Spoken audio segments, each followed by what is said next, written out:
Hello folks, I'm Ronald Mehta and welcome back to Digit.com. We are your digital aid and we provide free courses on the subject of business and marketing. This video is a comprehensive take on the subject of retail management along with live examples and case studies. This video covers close to 30 topics that falls under the gamut of retail management. Let's start with the first one. Let's start with retailing. William J. Stanton stated that retailing includes all activities related to sale of goods and services to the ultimate, as in the final consumer, for personal and non-business use. The sale of goods directly to the end user consumer in small quantities is called retail. The word retail is derived from an old French word which translates to cutting off or to break a bulk. So a trader selling goods in small quantities can also be called as a retailer. To sell smaller quantities to the consumer, retailer eventually buys products in bulk from manufacturers. They could buy large quantities either directly or indirectly through a wholesaler. Now moving on to certain functions that come under retailing. First, providing assortments. Retailers curate a collection of products and services from a wide variety of sources. This curated collection, when offered, enables the customers to choose from varied brands, designs, color, sizes, etc. at just one accessible location. The next function, breaking bulk. It is cost-effective to package and ship products in bulk quantities as it reduces transportation cost. Hence, manufacturers prefer larger quantities over smaller ones. Retailers, on the other hand, buy massive quantities and then offer the consumers their desired amount of product. This practice is called breaking bulk because the ultimate consumers buys in smaller quantities. Moving on to the third function, holding inventory. Bulk quantities are broken down to user-friendly sizes to make smaller quantities accessible to consumers. This results in big inventories. One of the main functions of the retailer is to keep a tab on the inventory. At number 4, providing convenient location and timing, as done by 7-Eleven. To make it easier and convenient for customers to fulfill their requirements at any given point of time, retailers choose accessible locations. These entail longer operating hours and quickly accessible locations. Number 5, recording and providing feedback. The feedback is in the form of sales forecasts, defective items, delays, complaints and inventory turnover is relayed to the wholesaler. Retailers document transactions and gather feedback. And finally, creating time, place and ownership utility. When we talk about time utility, it ensures that a product is available when the customer wants it by providing favorable store timings or an online store. Place utility, on the other hand, ensures that consumers find what they need at a convenient location. And ultimately, after buying the product, the customer gets the ownership utility. Now moving on to certain types of retailing, starting with the first one, store-based retailers. This is the more common type of retailing, which is a store-based retailer. Examples include Walmart, Metro, Carrefour. Non-store retailing, on the other hand, is an emerging format in which the retailer does not operate from a store. These include the likes of Amazon and JD.com, which are into the e-commerce segment or have an online store. Now moving on to certain examples under the retailing gamut, starting with the first one, China to surpass US retail market. The US retail market being the largest for almost a century, it was expected for China to claim this mantle from the US, but the year 2020 was too early to see the transition point. But as we can see the graph, eventually China will be one of the biggest markets. However, the trend lines have changed due to global pandemic and that in turn has varied impacts on different markets. It has been predicted that the US economy and its rates of consumption are expected to suffer more negatively than China's, and China will produce about $5.7 trillion in retail sales compared to $4.89 trillion in the US. Eventually, it's going to be a tough fight, but beyond 2024, China is expected to overtake US in terms of the retail market size. Now moving on to certain examples of top 10 global retailers. Now let's look at the top 10 global retailers, although the ranking keeps on changing depending on the amount of sales they make every year, but we have compiled the top 10 best ones. Starting with Walmart. Walmart's 2022 global revenue stood at a whopping $572.7 billion, making it the largest retailer in the world.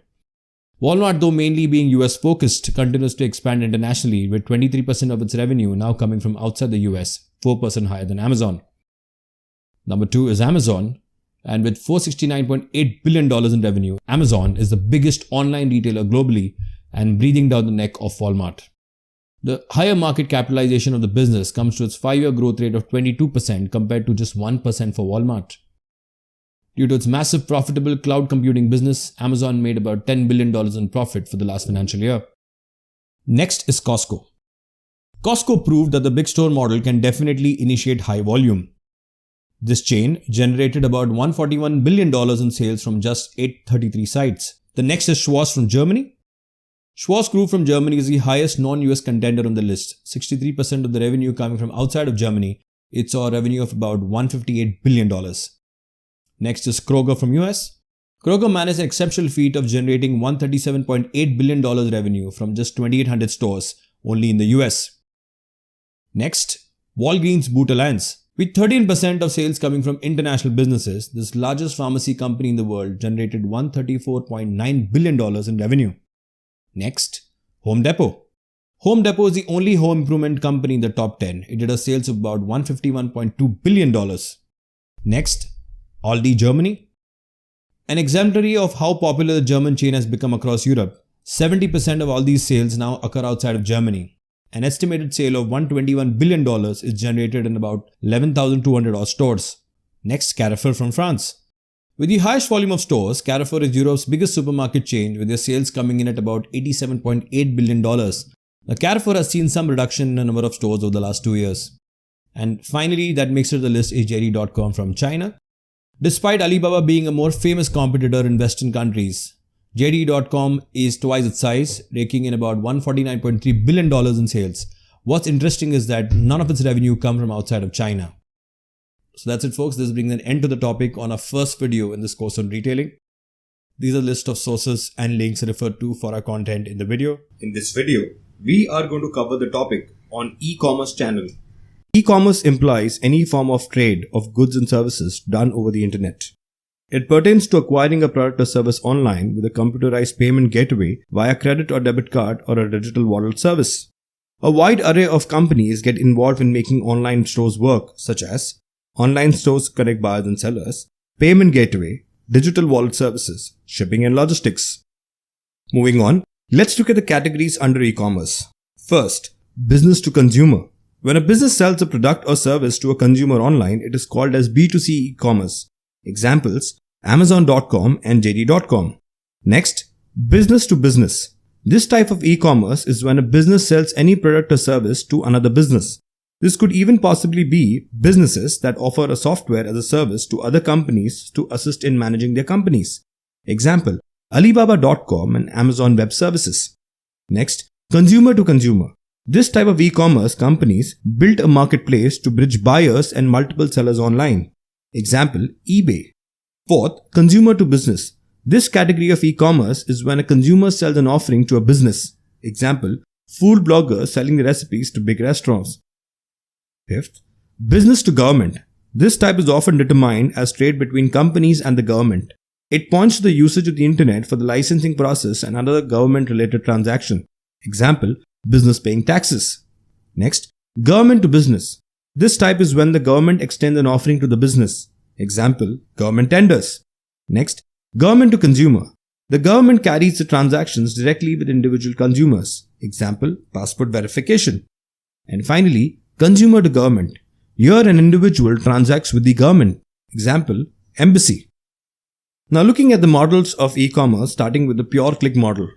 Companies that solely use the pure click model only carry their business operations online and do not indulge in offline business. Such firms launch themselves only on the internet without any prior presence as a firm. Companies that use this model are commerce sites, search engines, internet service providers, transaction sites, content sites, and enabler sites. Few examples could be Google, YouTube, and Amazon, although Amazon has been venturing into offline stores recently. Moving on to the next one, that is the brick and click model. In this business model, a firm manages both an online store and a physical store, combining the two into a single retail strategy. The arrival of mobile web has made the use of brick and click model in the business popular, as it allows the shoppers to carry out tasks like shopping at their own pace and time. One of the most recognized purchases from a company that used the brick and click model was Pizza Hut, which placed their order over the internet in 1994. This method is recognized as click and collect in the UK, and British retailer Agros came up with the term. Now let's look at some examples of major e-commerce players. The first being Amazon.com. Based in Seattle, Washington, Amazon.com was founded in 1994. It is an American multinational technology company that focuses on e-commerce, cloud computing, digital streaming, and artificial intelligence. Established by Jeff Bezos, Amazon has become a well-celebrated brand and has a good brand value ever since. The revenue of Amazon is close to $281 billion in 2019. Moving on to the next one, JD.com. also known as Jingdong, is a Chinese e-commerce firm that is headquartered in Beijing. It is one of the most extensive B2C online retailers in China by selling volume and making revenue, and a significant competitor to Alibaba-run Tmall. It is also a member of the Fortune Global 500. The firm invests in advanced technology and artificial intelligence delivery through drones, autonomous technology and robots, and controls the largest drone delivery system, infrastructure, and capability in the world. The company, in association with Sanders, aimed to design drones that could lift their freights weighing up to 1 metric ton. The revenues as of 2019 stood at $82.9 billion. Moving on to the next on the list, that is the Alibaba Group. Alibaba Group Holding, also known as Alibaba, is a Chinese multinational technology company specializing in e-commerce, retail, internet, and technology. Established in 1999, the business offers consumer-to-consumer, business-to-consumer, and business-to-business sales services through web portals, along with electronic payment systems, shopping search engine, and cloud computing services. Alibaba has the 6th highest global brand valuation as of 2020. The company hosts the most extensive B2B named Alibaba.com, C2C named Taobao.com, and B2C named Tmall marketplaces in the world. Revenues as of 2019 stood at $72 billion. Moving on to the next, eBay. eBay, an American multinational e-commerce enterprise based in San Jose, California, promotes consumer-to-consumer and business-to-consumer sales through its website. Being a multi-billion-dollar business, eBay carries out operations in nearly 32 countries as of 2019. The business manages the eBay website, which is an online auction and shopping website where individuals and companies buy and sell a broad spectrum of offerings across the world. A lot of brands utilize the eBay marketplace, and it continues to be one of the biggest peer-to-peer marketplaces on the internet. Revenue as of 2019 stood at $10.8 billion. Quick fact, an entire town was auctioned and sold on eBay in 2012 when 2 Vietnamese buyers acquired the townships of Beaufort in Wyoming for a sum of a little below $1 million. And finally, moving on to a last example of Rakuten. Rakuten in Japanese means optimism, and it is the most famous e-commerce platform in Japan. The media referred to as the Amazon of Japan. Hosting 40,000 diverse businesses, Rakuten has about 90% of internet users registered on its website.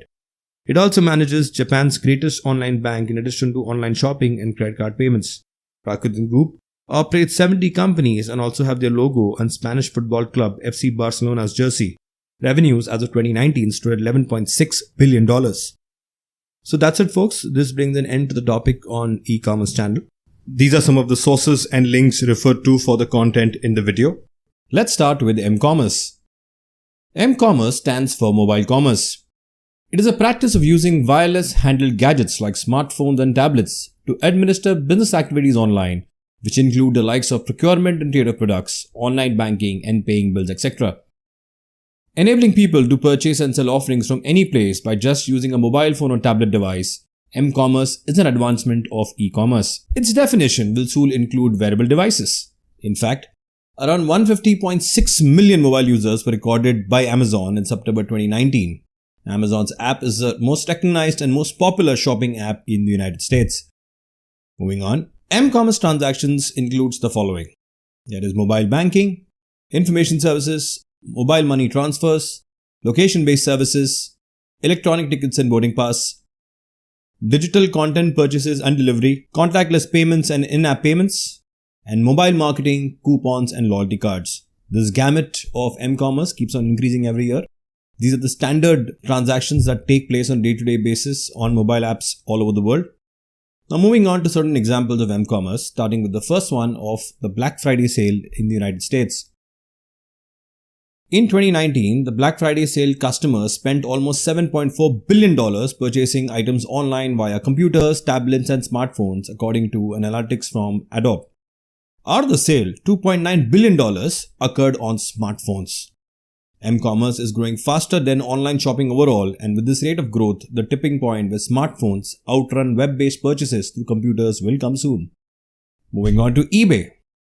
eBay is a leading online marketplace that cashed in on this spontaneous trend by organizing time-sensitive auctions and enabling users to bid on from anywhere, anytime as per their convenience. The brand streamlines its search and identification process in the app, allowing users to type in the name of the item, product category, or any search word that is relevant to their search. eBay even personalized feeds in the app by letting users drag and reposition the products and control buttons on the home screen based on their preference. Next, the Starbucks app. Starbucks app recently topped the chart as one of the most used digital payment apps in America, accounting for more than 5 million transactions every week. The steps and features of the app include: first, registering yourself. Customers to get started with simply needed to type in their recorded Starbucks rewards card information into the app or transfer the balance to their phone. Customers also have the liberty to set up auto reloads to make sure their virtual card is never empty. Scan and pay option. Customers have to just hold the phone up to a digital scanner to make the transactions at the counter. Moving further, the option to shake to pay. The app additionally provides a shake to pay option, enabling customers to shake their phones while the app is open to bring up the necessary barcode for mobile payment instantly. And finally, location-based services. Location-based service is about being informed about your potential customers that are around the store and inviting them inside in the best way possible by sending them customized orders through push notifications. Starbucks, after storing the personal information of the consumers with their permission, generates a personalized message to communicate with its customers. Now moving on to certain case studies under the Ecommerce gamut, starting with the first one, Walmart's app. According to research conducted by Extreme Labs, 58% of people who own a smartphone use mobile for in-store shopping. The option of scan and go at Walmart. Walmart sees the opportunity by focusing their mobile efforts around delivering an improved in-store experience, that is, using your smartphone inside the store. The Scan and Go self-checkout program allows shoppers to use the Walmart app on their phones to scan their desired products and add them to a virtual shopping cart as they proceed to walk through the store, an option of multi-channel retailing. The shoppers, after selection, rather than waiting in long queues to scan their items individually at the checkout lane, can pay for their products at a self-checkout counter. Next, Store Locator. The brand added another layer of convenience by incorporating a store locator feature. It enables the user to place an order of their groceries online and then collect it at a nearby store without actually setting a foot inside. Then on, Walmart in early March 2020 combined its flagship Walmart app with Walmart Grocery app to make it extra manageable for customers to buy products ranging from fresh groceries to garments, electronics, etc. under one app. The consolidated app is now live, presenting a one-stop app experience to buyers who look forward to purchasing consumables and general items. Initially, the retailer operated on two separate apps, the orange app, which was the Walmart Grocery app, and the flagship Walmart app, which was a blue one, which indicated shoppers needed to download and shift between two separate apps depending on the type of item they wanted to purchase. Moving on to the final case study of Amazon Go. Now, Amazon Go is a cashierless shopping built using a mobile app. Amazon Go app is now a category of store offering walkout shopping where customers don't have to wait in long checkout lines and they can just grab their desired items and go. They need a mobile phone for that. Amazon Go is a cashless checkout free brick and mortar store where consumers can simply walk in, take what they want and leave without any cashier available there. How does it work? Customers' phone triggers a sensor turnstile at the arrival or as they walk through any of the Amazon Go stores. Then they pick up the items that they want just as they would in any boutique grocery store, whereas products such as beverages, produce, meat, sandwiches, salads, etc. can be found. All the items are coded to support the in-store camera scanners and infrared sensors detect the choices customers make. And finally, the customers after selection just walk out to the sensor turnstiles and the Go app processes their transactions, generating digital receipts on their mobile phones. What a technology! According to the Amazon Go website, all you need is an Amazon account, the free Amazon Go app, and a recent generation iPhone or Android phone. So that's it, folks. This brings an end to the topic on Ecommerce. These are the list of sources and links referred to for our content in the video. Alright, let's start with multi-channel retailing. Multi-channel retailers sell commodities or services via more than one channel. Many retail companies have started to use multiple channels to reach customers. For instance, nearly all big stores and catalog-based retailers sell their offerings through both their websites as well as their stores. Moving on to certain examples under multi-channel retailing, starting with the first one, Amazon. Now we all know Amazon is an online e-commerce player and its market share in the US e-commerce market reached an all-time high of 56.7% in 2021. But Amazon also manages all kinds of physical stores ranging from booksellers to convenience stores. The recent addition to the list has been their cashless store, Amazon Go. Moving on to the other example of Home Depot. Home Depot, the world's most comprehensive home advancement retail chain. Housing more than 2,200 stores across 3 different countries, the brand employs approximately 400,000 associates. The company, just by bridging online sales and in-store visits, makes about $100 billion per year. Not only it is the biggest home improvement retail chain, but also is the most visited home improvement website that gets over 250 million visits every 6 months. About 50% of buyers who place an order online wish to pick up their order at their physical store, which is a practice that the company encourages. As a result, the footfall in their existing stores has increased and limited their need to build new ones. Moving on to another example of Walmart. Walmart is an American multinational retail corporation which runs a chain of hypermarkets, discount stores, departmental stores, supermarkets, and have their headquarters in Arkansas. The company functions under many banners such as Walmart discount stores, Walmart supercenters, Walmart neighborhood markets, and Sam's Club warehouse membership clubs in the US alone. They are also present in Mexico and Central America, and they operate as Asda in the United Kingdom, Seiyu Group in Japan, and Flipkart Wholesale in India. Quick snapshot about the retail giant. There are about 10,566 stores worldwide, which operate under 46 banners, 24 countries, and its 2022 revenues stood at a whopping $572.75 billion. Moving on to types of multi-channel retailing. Let's start with the first one, store channel. This type of channel grants many advantages to customers which they cannot avail while shopping online through non-store channels like the catalog or the internet. Tangibility is one of the most significant benefits of the store channel, as enjoyed by customers at Walmart. The other one is an internet channel. Internet retailing is a type of channel in which the products and services are marketed and offered to the customers over the internet. It is also popularly known as online retailing, electronic retailing, and e-tailing. Next comes the catalog channel. A non-store retail channel where the information about products offered is communicated to the customers via catalogs sent to customers on mail or through physical delivery. And no one does this better than IKEA. Moving on to direct selling. When sales representatives communicate with customers physically in a suitable location, it is called direct selling. These representatives are trained to communicate information about the product by demonstrating commodity benefits or explaining a service, taking an order, etc. Television home shopping, also known as tele-shopping, is a channel type where the merchandise display in a television program and their orders are then placed typically through a telephone or the internet or the TV remote. And finally, automated selling or automated vending machines. This type of retail channel dispenses commodities in exchange for cash or the use of credit card. The products in this type of channel are pre-stored in a machine and then handed out to the customers post-payment. Automated retailing machines are also known as vending machines. Now moving on to certain trends and benefits of multi-channel retailing, starting with the trends. There are two broad trends. First is of opening an offline store and then getting into an online setup, known as the traditional way of going online. Here the seller starts the business with a traditional retail storefront, which eventually extends to have an online presence. And brands which have done that are the Walmart and IKEA. On the other hand, there are stores which move from an online setup to an offline channel. In this trend, usually the seller begins with an online presence and then expands by launching a brick and mortar physical store. A brand which has done that is Amazon, and by opening their Amazon Go cashierless stores. Now let's look at some benefits of multi-channel retailing. The first benefit, it assists in overcoming the limitations of your store size. Next, it helps in market penetration. More active inventory turnover, as there are many channels through which you can sell your inventory. Efficiently use your assets, as done by Home Depot. And finally, it offers a variety of commodities to buyers. So that's it, folks. This brings an end to the topic on multi-channel retailing. These are the list of sources and links referred to for our content in the video. Let's start with how to select a store location.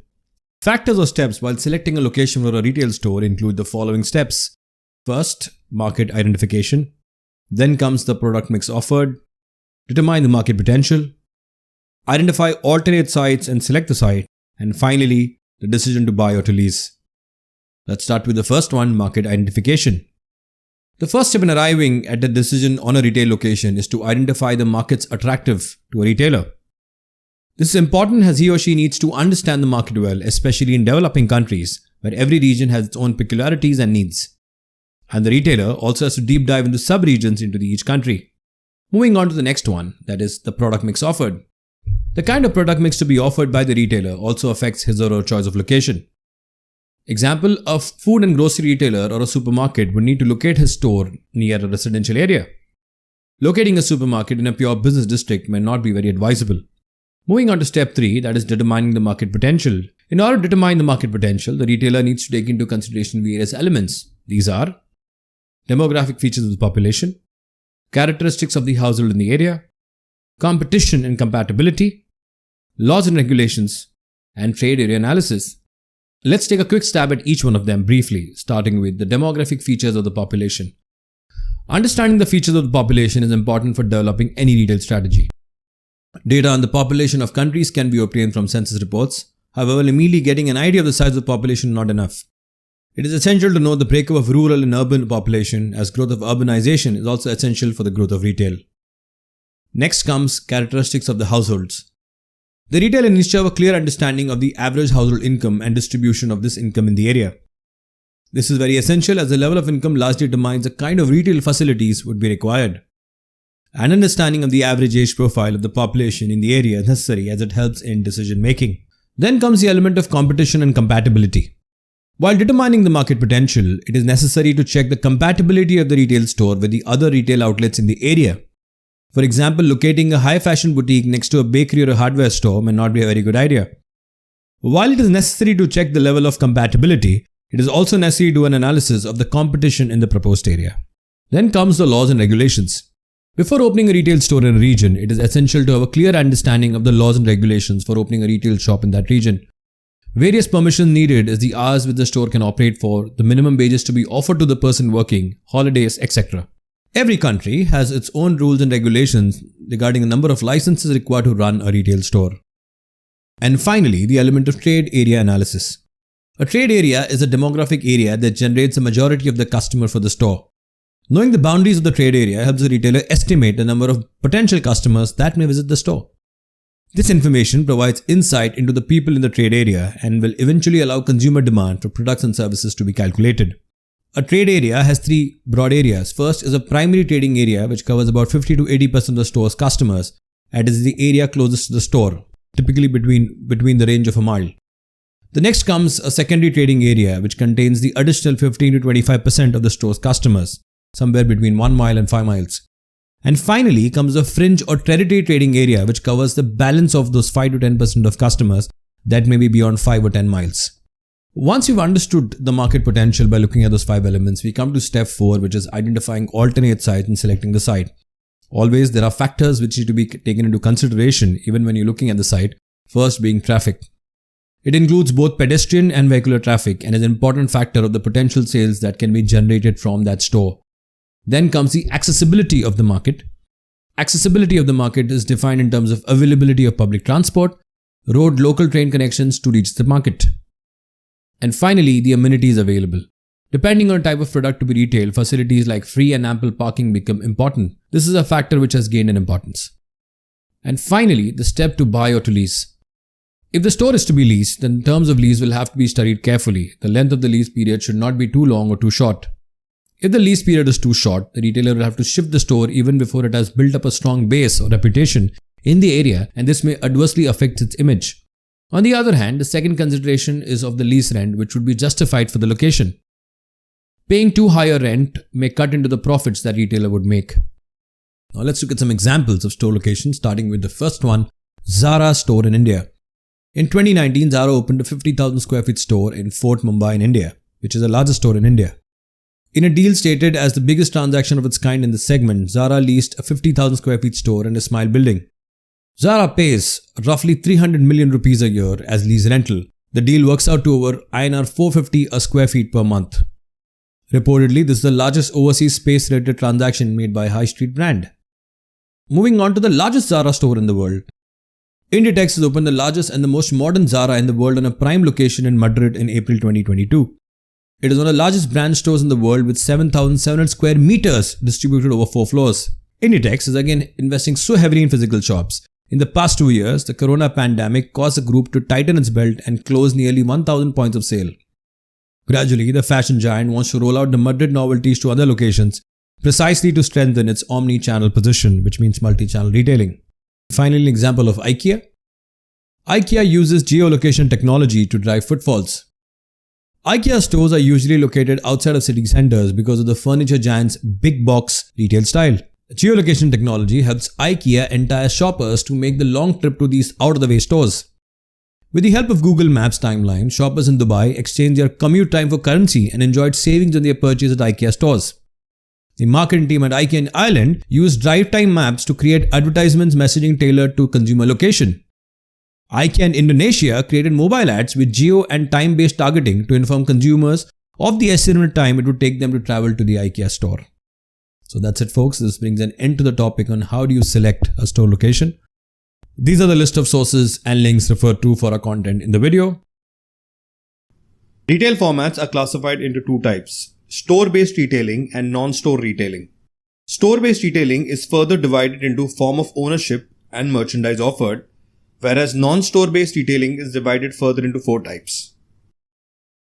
Let's start with store-based retailing. Store-based retailing is when the customers purchase products after practically seeing it in stores. Tangibility plays a major role here. Customers often like to understand, feel, and touch the offering before procurement. Store-based retailing is additionally classified based on two parameters: form of ownership and merchandise offered. Under form of ownership, there are three types: independent retailer, chain retailer, and franchise stores. And under merchandise offered, we have convenience stores, supermarkets, departmental stores, hypermarkets, specialty stores, and factory outlets. So under store-based retailing, let's look at form of ownership, under which we have independent retailer. An independent retailer possesses and administers only one retail outlet.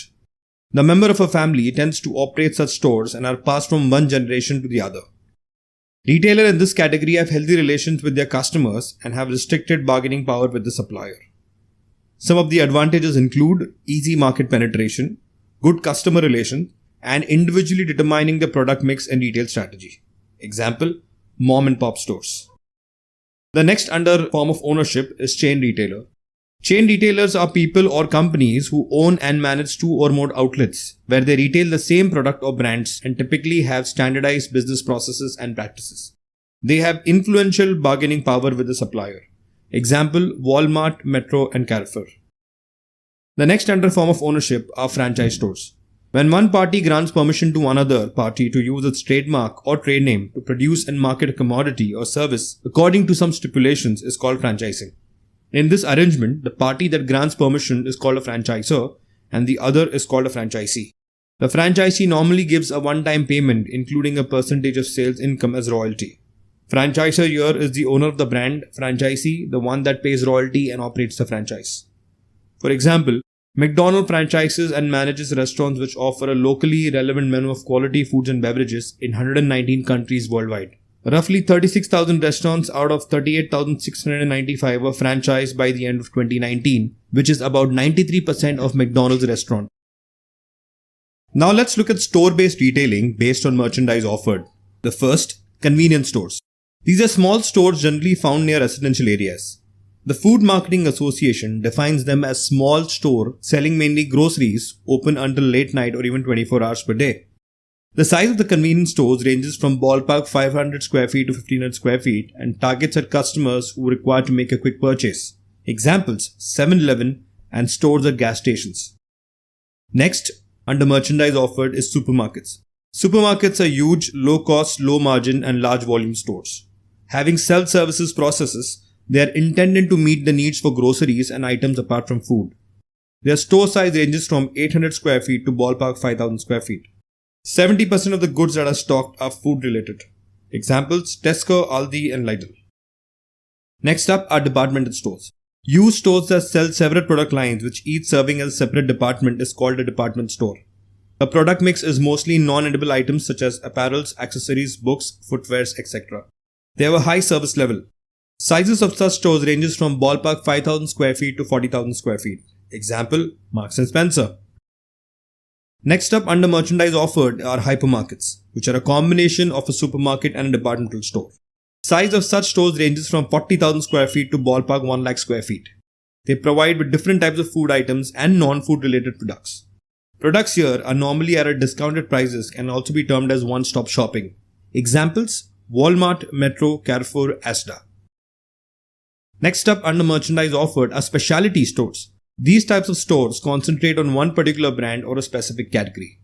Specialty stores provide a restricted product line but have good depth in the lines they provide. It has a high service level. Their store sizes range from 2,000 square feet to 5,000 square feet. Examples in this category are Nike, Victoria's Secret, Home Depot, IKEA and Decathlon. And the last one under merchandise offered are factory outlets. In factory outlets, the products are invariably sold at a rate lesser than retail prices. Off-price retailers generally obtain manufacturers' seconds, overruns, and off-seasons at deep discounts. Manufacturers could also own such retail stores. Such outlets are normally seen by the parent company to improve business.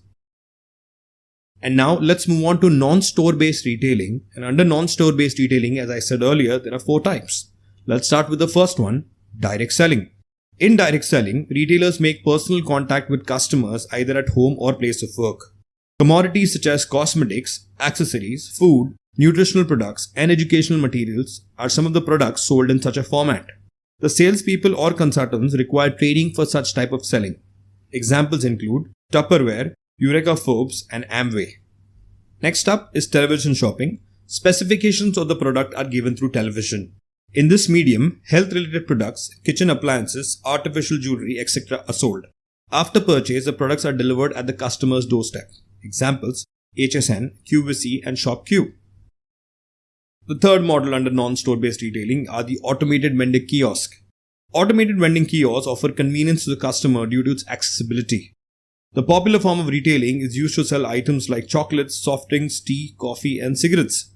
Examples, ATM by banks, gold ATMs commonly found in Dubai, and Coca-Cola vending machine.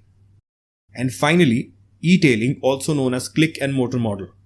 E-tailing is when products are offered to the customer online with the use of internet. The model proves to be successful depending on the range of products offered and the retailer's ability to deliver them on time.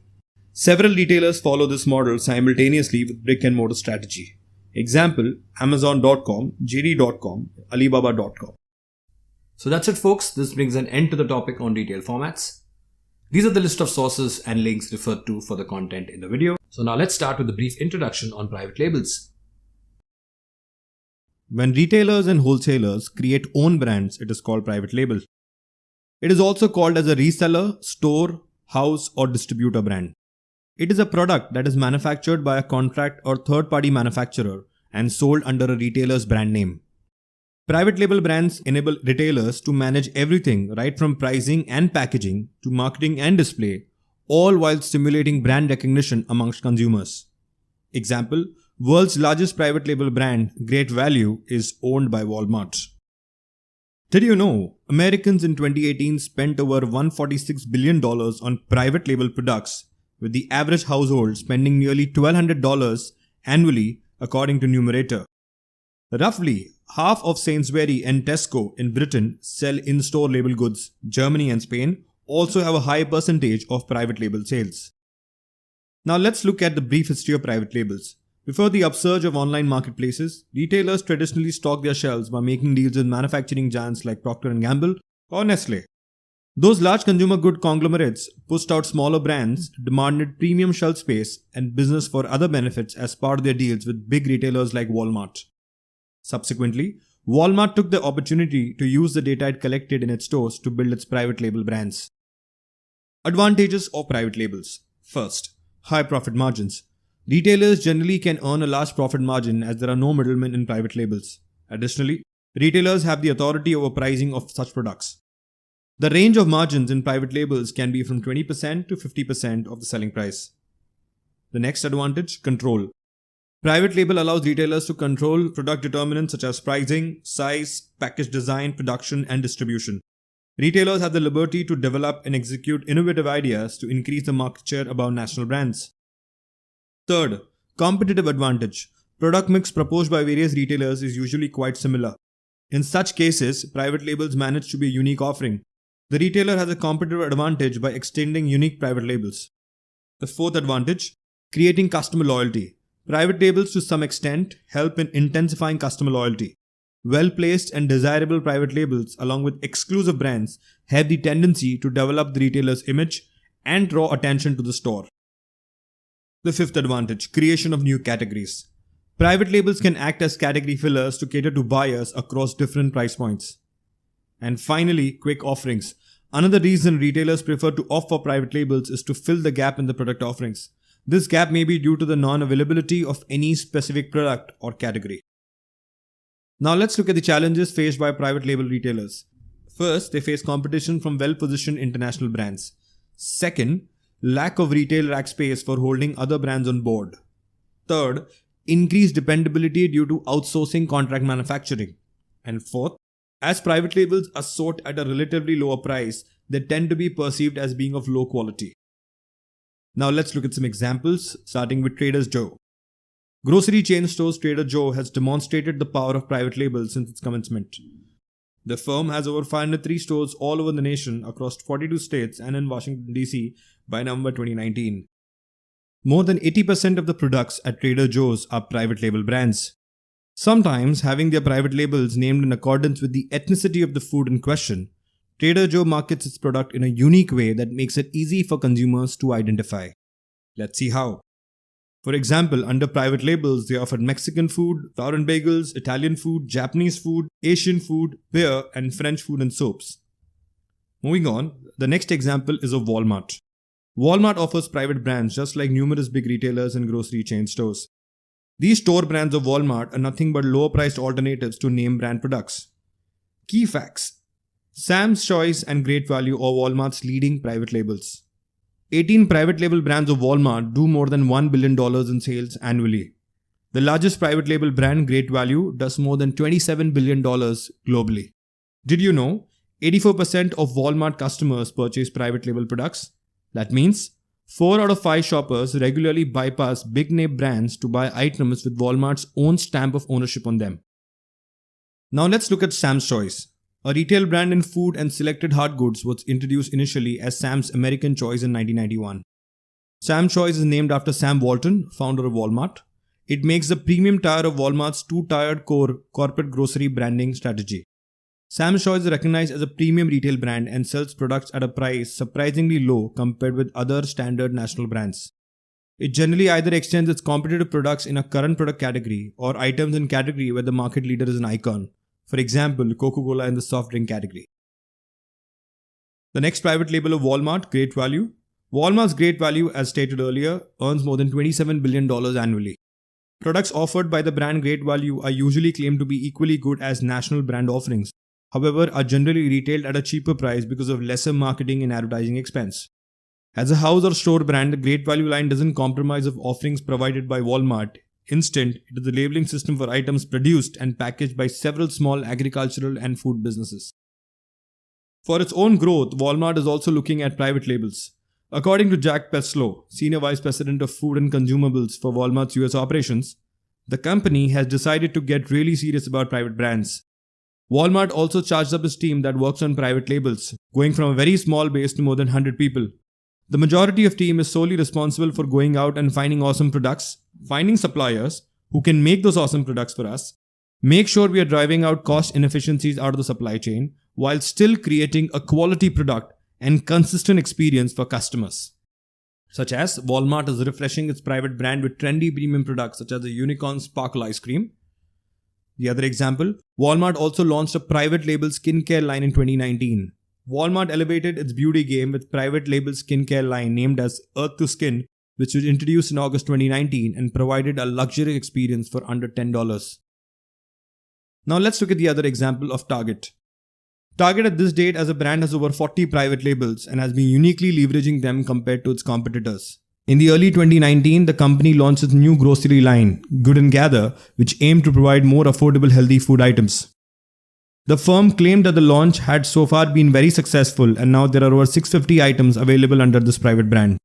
However, Target intends to launch a total of 2,000 by the end of 2020.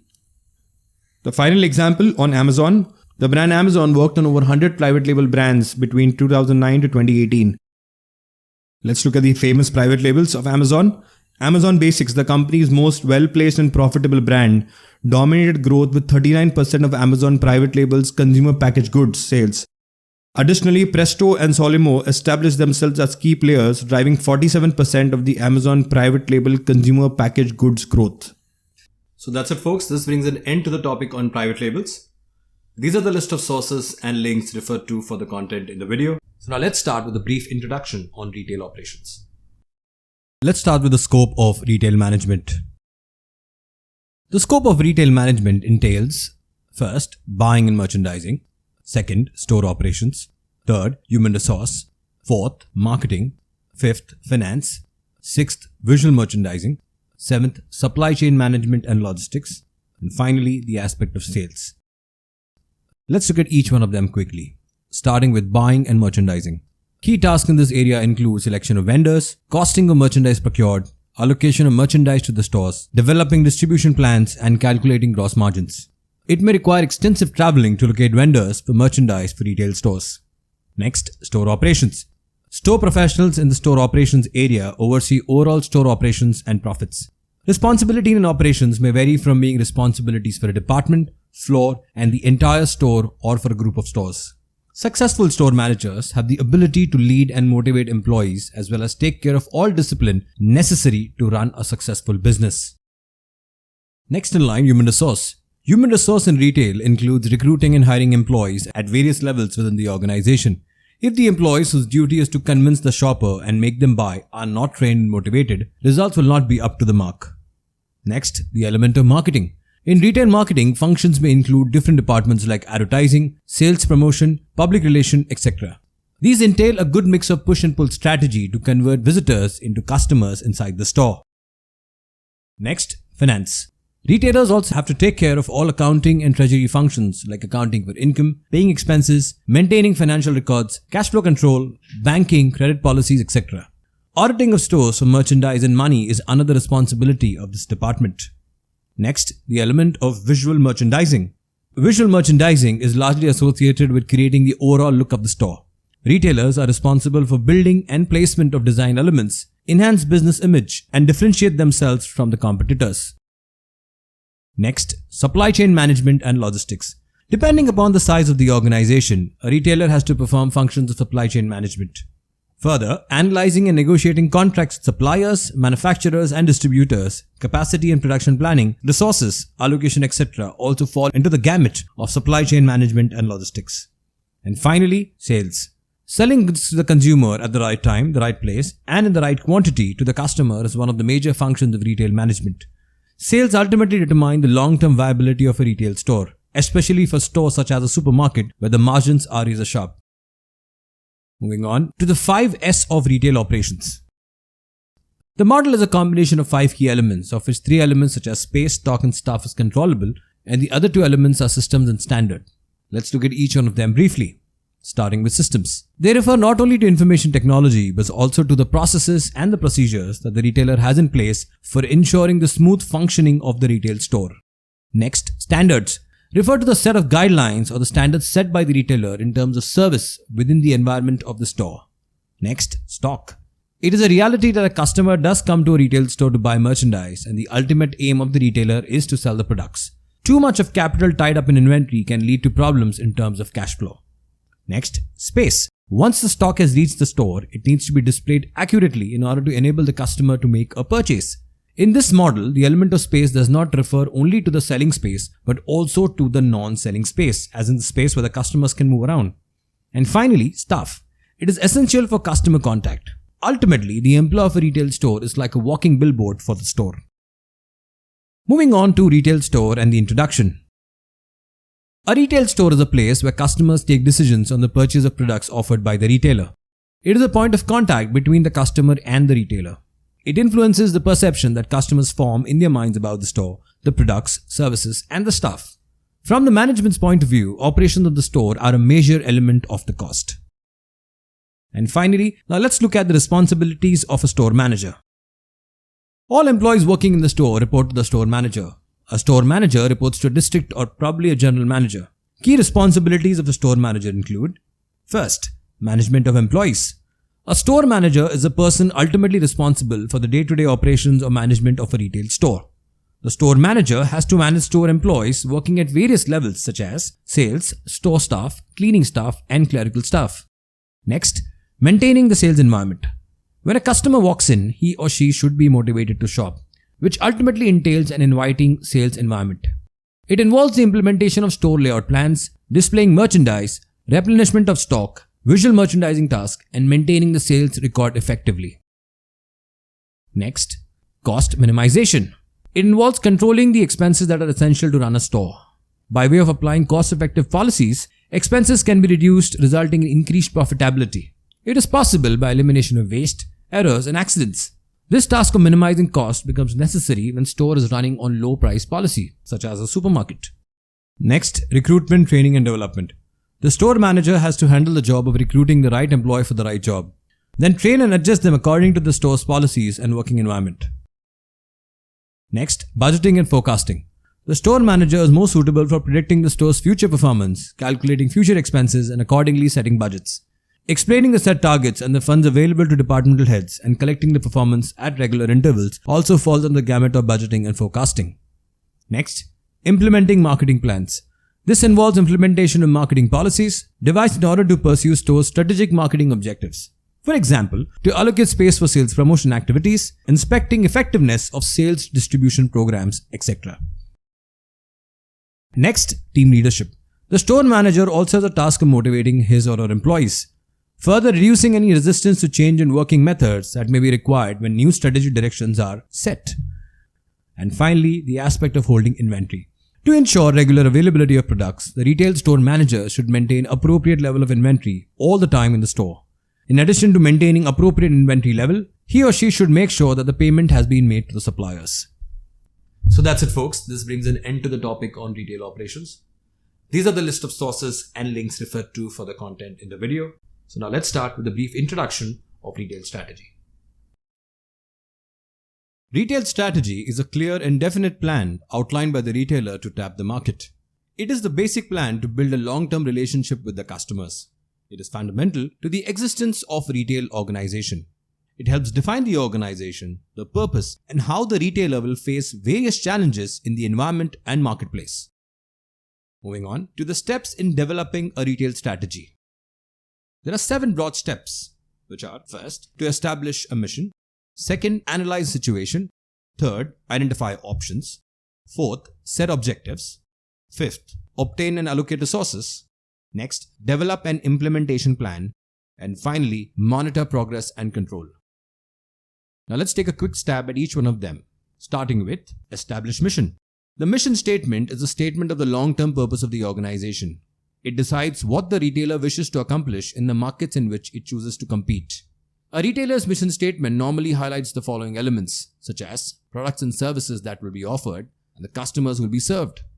Additionally, the geographic areas that the organization chooses to operate in and the manner in which the firm intends to compete in its chosen markets. Moving on to the second step in retail strategy is to conduct a situational analysis. Some of the popular models for conducting such kind of analysis are the pestle analysis, Porter's 5 forces, SWOT analysis, and the BCG matrix. We have covered all of these individually across our courses. Let's throw a quick light at pestle analysis. A political, economic, socio, and technological factor is a framework that strategy consultants use to scan the external macro environment in which a firm operates. The next approach to conduct a situation analysis is Michael Porter's 5 forces model. To understand the area of strength in a business situation, organizations use this model. This business strategy tool helps examine the appeal of an industry by looking at 5 forces, which entail, first, the competitive rivalry among the current participants, then the threat of new entrants, the same time threat of substitution in the market, the buyer power, and the bargaining power of the suppliers. Ultimately, the model states that the competitive strength of an organization in a business circumstance is regulated by 5 factors of these forces. Any retailer worth its salt should focus on conducting a situation analysis by tapping the pestle analysis or the Michael Porter's 5 forces model. Now moving on to step 3, which entails identifying options or strategic alternatives.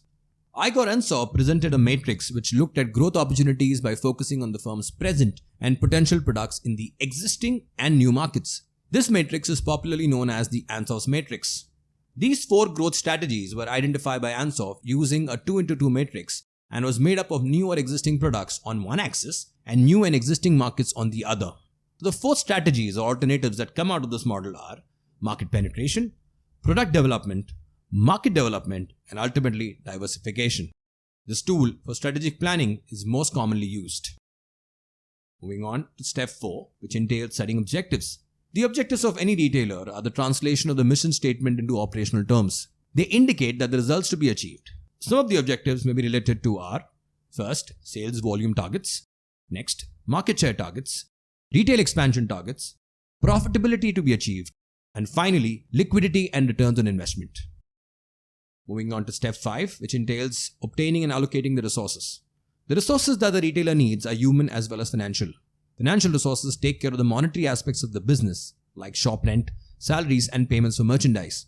Human resources are just as vital to the success of retail operations as are financial and physical facilities.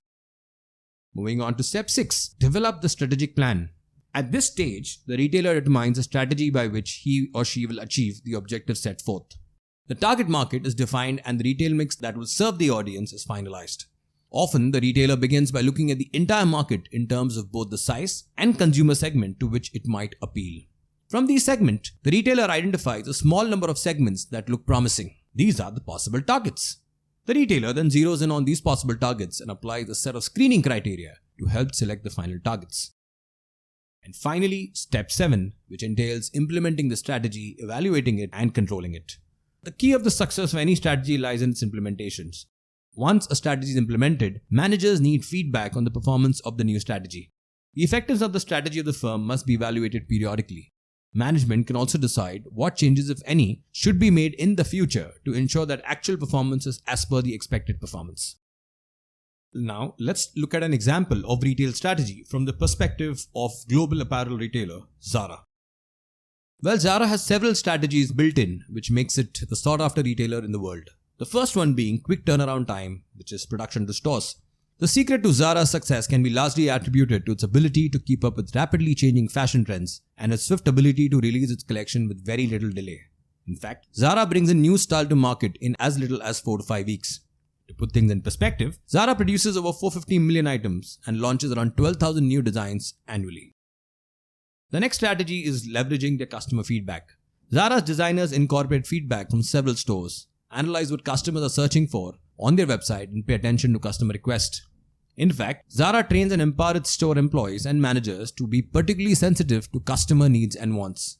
The fashion retailer is built on 2 basic rules, that is, to give customers what they want and get it to them faster than anyone else. Next, more styles. Rather than producing more quantities per style, Zara produces more styles, which, as I mentioned, roughly 12,000 a year. Even if a style sells out very quickly, there are new styles waiting to take up the space. In fact, Zara founder is quite known for his views on clothes as a perishable commodity, which is ideally not the case. Next, low expenditure of advertising.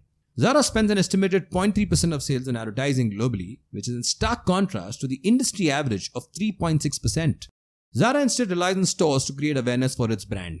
The brand believes in investing in physical evidence, which entails store locations, strategic high-priced footfall-based locations, and that too next to top designer brands, spending on interior decor and upgrading the online setup.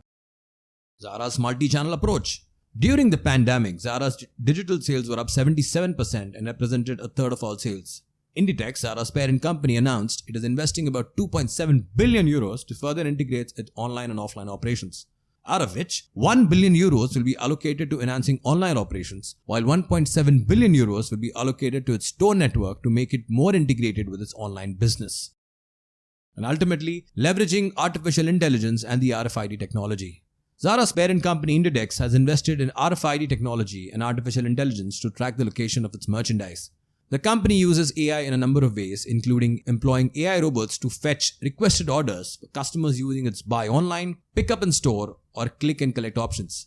Data is the backbone to further cement any AI-related plans.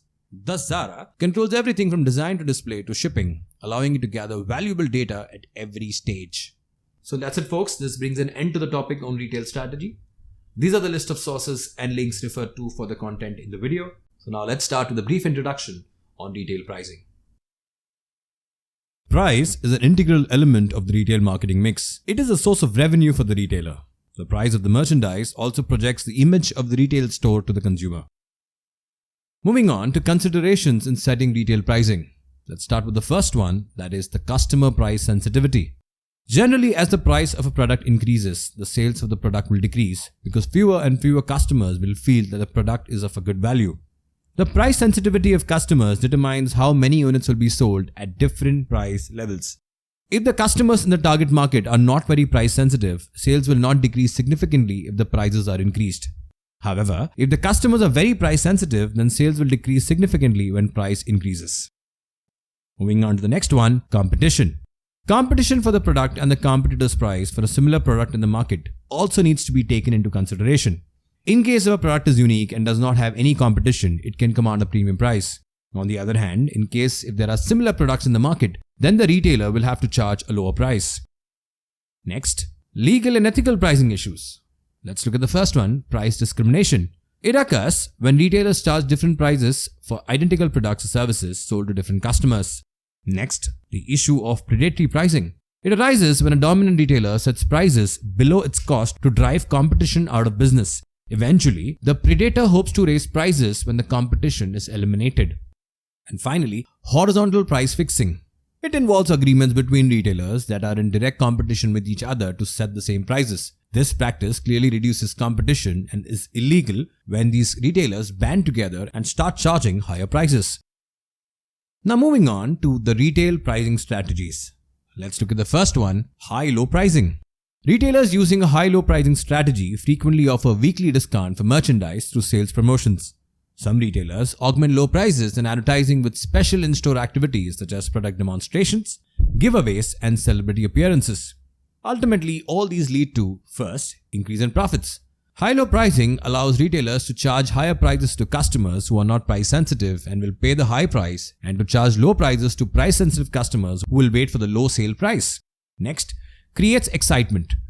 A get them while they last atmosphere, or I may say FOMO, occurs during a sale. Sales draw a lot of customers and a lot of customers create excitement.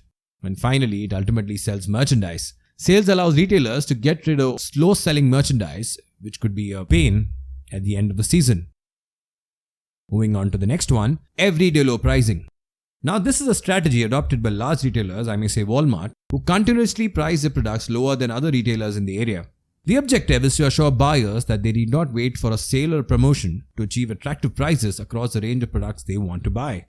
Thus, this strategy ultimately leads to, first, assuring customers of lower prices.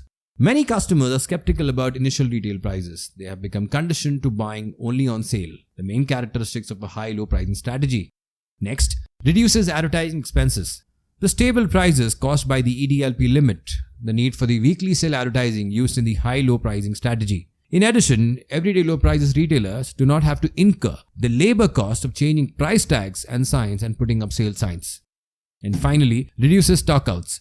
The EDLP approach reduces the large variation in demand caused by frequent sales with large markdowns. As a result, retailers can manage their inventories with more certainty. Fewer stockouts means more satisfied customers, resulting in higher sales. Moving on to the third one, market skimming pricing. Market skimming is a pricing strategy in which a retailer sets a relatively high price for a product or service at first, and then gradually lowers the price over time. Herein, it allows the firm to recover its sunk cost quickly before competition steps in and lowers the market price. When other retailers see the higher margins available in the industry, they may decide to quickly enter. It may happen so that the retailer could gain negative publicity if he lowers the price too fast and without significant changes in the product profile. Moving on to the fourth, market penetration pricing. Penetration pricing is opposite to market skimming. It is a pricing technique of setting a relatively low initial entry price, a price that is often lower than the eventual market price. Penetration pricing is most commonly associated with the marketing objective of increasing the market share or sales volume rather than short-term profit maximization, which was a case in the earlier strategy I spoke about. Pricing penetration is most appropriate when companies attempt to enter new or international markets. Moving on to the fifth one, loss leader pricing. Now this one is an aggressive pricing strategy in which a store sells some goods below cost in order to attract customers on the assumption that they will make additional purchases of other profitable goods in the store. For example, a grocery retailer can sell X cheaper than other competing stores so that customers consider his store while purchasing foodstuff. Now, since the customer is also likely to buy milk, bread, flour, etc. along with the eggs, these products are priced slightly higher. So the profit foregone on eggs is more than recovered on the other items of grocery, so rather like a hook strategy. Sixth, odd pricing. Odd pricing refers to the practice of using a price that ends in an odd number, typically say 9. Retail prices are set in such a manner that prices end in odd numbers such as 99, 199, 399, etc. Odd pricing is a subset of psychological pricing method based on the belief that certain prices or price ranges are more appealing to buyers. Moving on to the next one, single pricing. This is a pricing strategy in which the same price is offered to every customer who purchases the product under the same conditions. Single pricing policy may also mean that prices are set and cannot be negotiated by customers.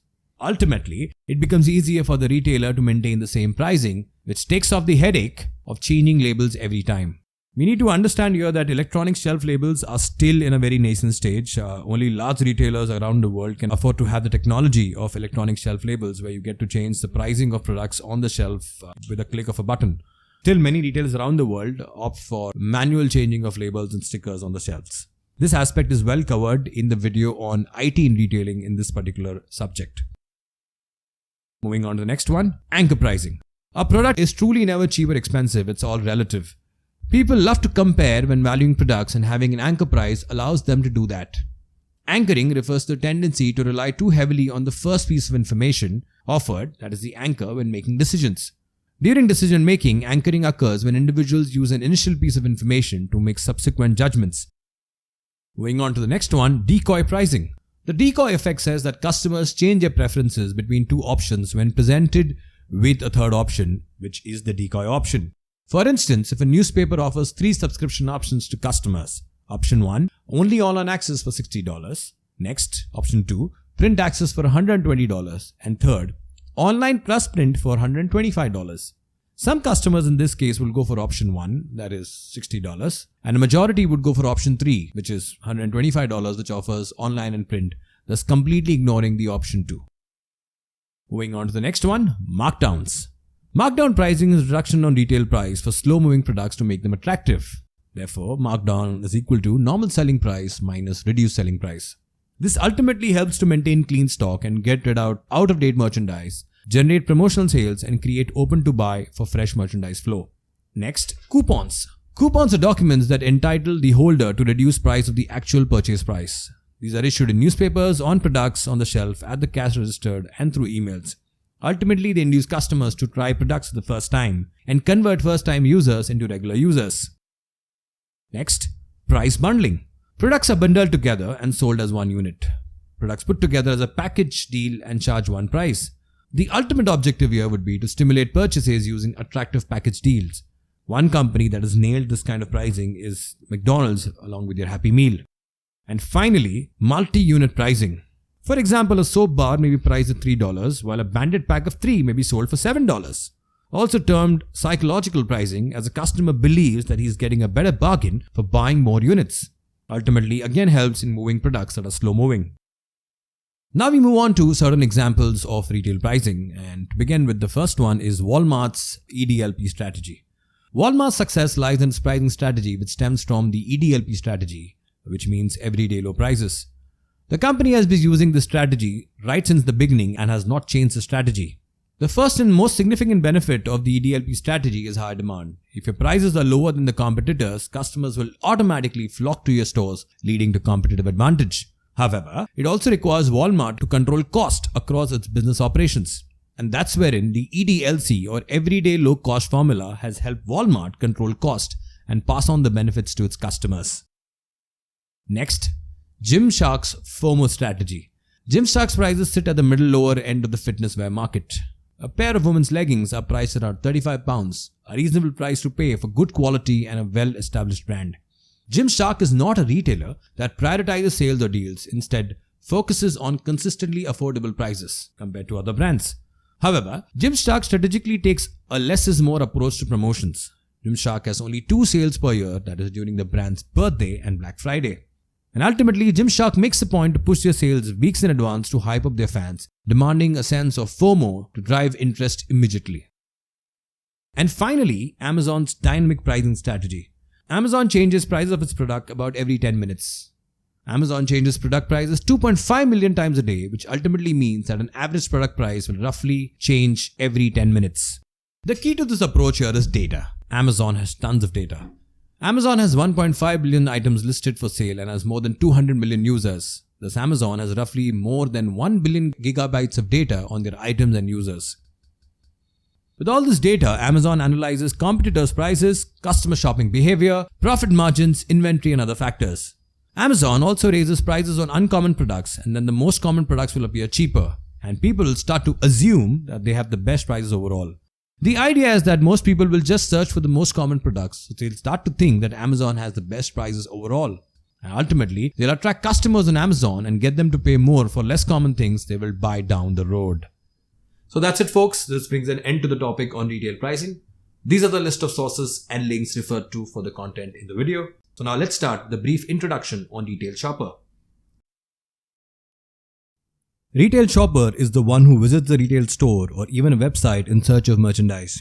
Thus, understanding the shopper and his or her buying behavior is the starting point of the retailer's strategy creation. Shoppers or consumers have different needs that motivate them to go shopping. Such needs should be understood by the retailer. Moving on to the characteristics of a retail shopper.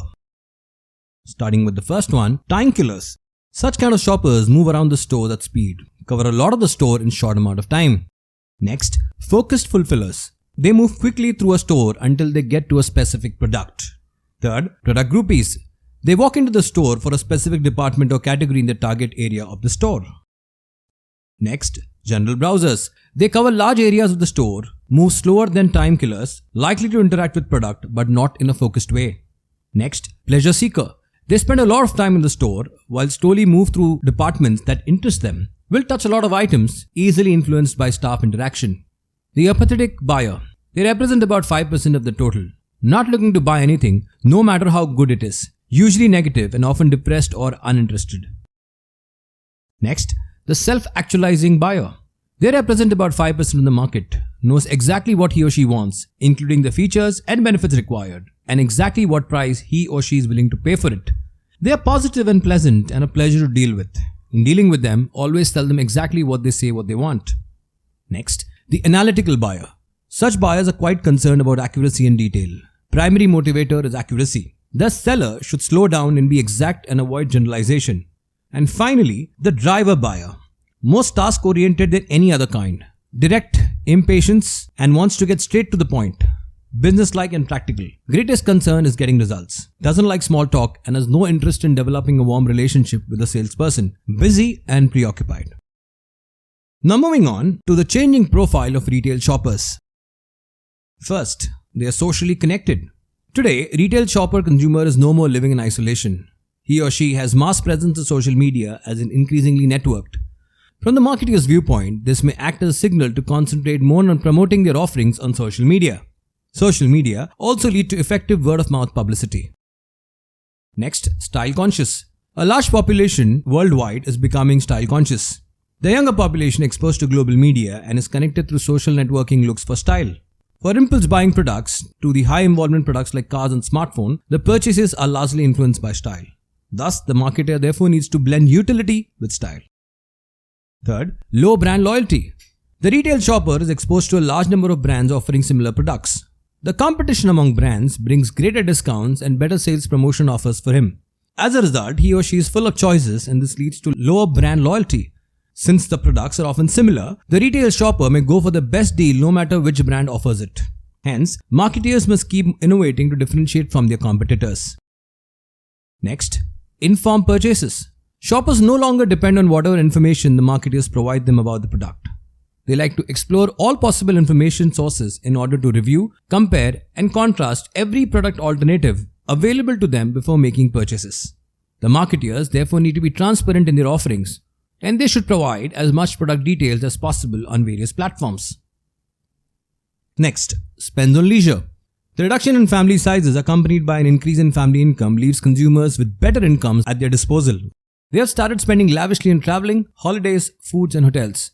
This offers good scope to global marketers for investing into the hospitality industry.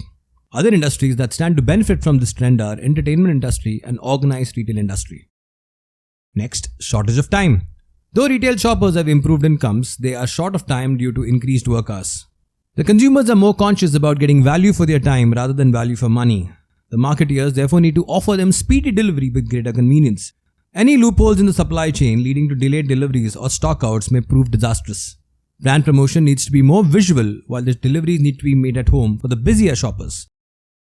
And finally, health-conscious consumers. The increasing environmental pollution and growing stress levels have resulted into greater incidences of cardiovascular ailments, obesity, and neurological disorders as well. As such, most of the consumers' purchases are guided by health concerns. The marketer thus needs to study the health trends of consumers over recent years, the common diseases and the underlying causes. The information so gathered can be utilized for product innovations. So that's it, folks. This brings an end to the topic on Retail Shopper. These are the list of sources and links referred to for the content in the video. Now let's start with a brief introduction on customer retention. Customer retention is the ability to attract and maintain a steady customer base. Rather than having a customer who makes a one-time purchase, you want customers who come back repeatedly, love and engage with your brand, and refer you to everyone they know. Moving on to why do retailers need to focus on customer retention? First, it is expensive to keep acquiring new customers all the time. Second, retention leads to word-of-mouth referrals. Third, it is always easier to sell to existing customers. Fourth, you end up saving on advertising costs. And finally, loyal customers are walking brand ambassadors. Best example in this case could be of Starbucks, which has a very high NPS rating score. Moving on to customer retention strategies. First, frequent shopper programs. They are used both to build a customer database by identifying customers by their transactions and to encourage repeat purchase behavior and loyalty. Retailers provide incentives to encourage customers to enroll in the programs and use the card. These incentives are either discount on purchases made from the retailer or points for every dollar spent on merchandise purchased. These points are then redeemable for special awards. Next, personalization. Also known as customization, it consists of tailoring a service or a product to accommodate needs of specific individuals. A wide variety of market organizations use personalization to improve customer satisfaction, sales conversion, marketing results, etc. Personalization and customer relationship management are complementary to each other. Third, caring about customers. Whenever a retailer aims to build a relationship with its customers, it has to be sure that it actually cares about their well-being. If customers are treated well, they would be willing to support the business. A retailer needs to ensure that the customer is treated well, even if there is some element of window shopping involved. Fourth, community.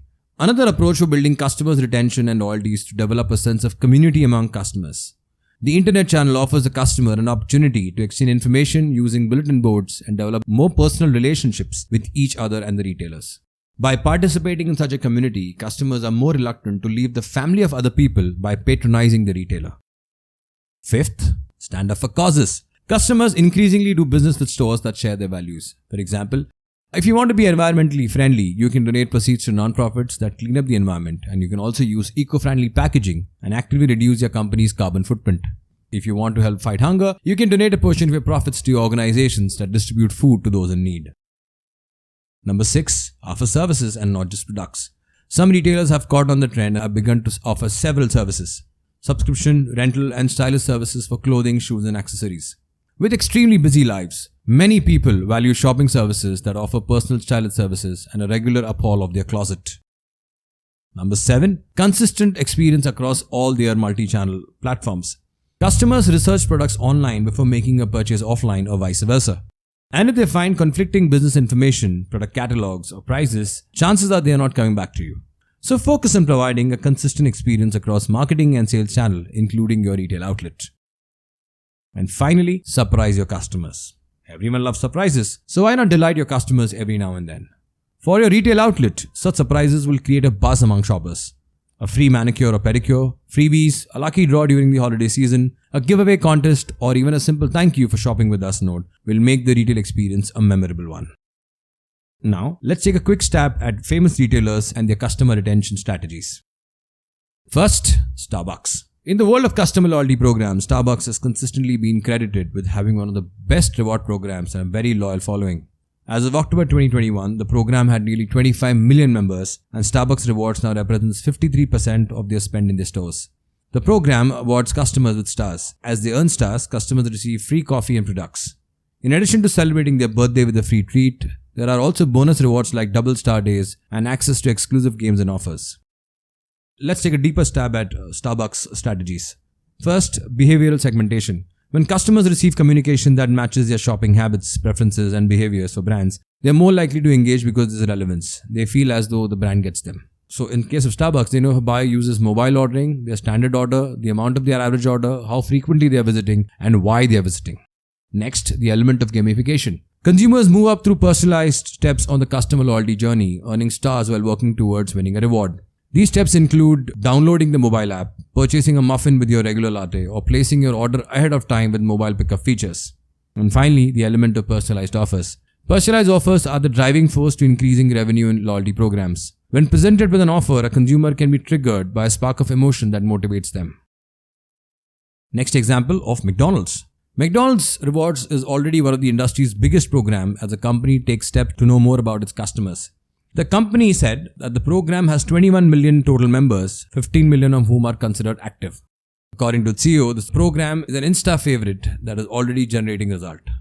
We are already seeing increased customer satisfaction and higher frequency among digital customers compared to non-digital. Moving on, for McDonald's, the potential benefit from loyalty is frequency. In the markets where we operate, roughly 80% of the population visits a McDonald's once a year. So it's not that we have the reach opportunity, it's about driving frequency in the business. By establishing its loyalty program, McDonald's has an opportunity to know more about its individual customers. At the moment, Kempinski said, McDonald's already knows who just 5% of its customers are. The company wants to get that percentage to 40. And finally, let's look at some numbers of loyalty program members of several retailers. My McDonald's from McDonald's is 21 million. Papa Rewards from Papa John's is about 20 million members. Piece of the Pie Rewards from Domino's has about 27 million members. Starbucks has about 25 million members. And Panera Bread has around 45 million members. So that's it, folks. This brings an end to the topic on customer retention approaches. These are the list of sources and links referred to for the content in the video. So let's start with an introduction of merchandise management. Merchandise management is concerned with the planning and control of the retail inventories. It is a process by which a retailer attempts to offer the right quantity of the right merchandise in the right place at the right time, along with meeting the financial goals of the company. Merchandise management is the analysis, planning, acquisition, handling, and control of the merchandise investment of a retail operation. Let's look at each one of them briefly. Analysis. Retailers must be able to correctly identify their customer before they can ascertain customer desires and their needs/requirements to make a good buying decision. Next is planning, which is important because merchandise to be sold in the future must be bought now by the retailer. Then comes acquisition, because the merchandise needs to be procured from others, either distributors or manufacturers. Then comes the handling of the merchandise. Handling involves seeing that the merchandise is where it is needed and in the proper condition to be sold. And finally, control. Control as a function of merchandising involves spending money for acquiring products. It is necessary to control the amount of money spent on buying the merchandise. Moving on to the types of merchandise. First, staple or basic merchandise. Staple merchandise are those products which are always in demand. They may also be the basic necessities of life like sugar, salt, pulses, groceries, etc. Depending on the types of the retail model, the retailer has to determine the staple products for the store.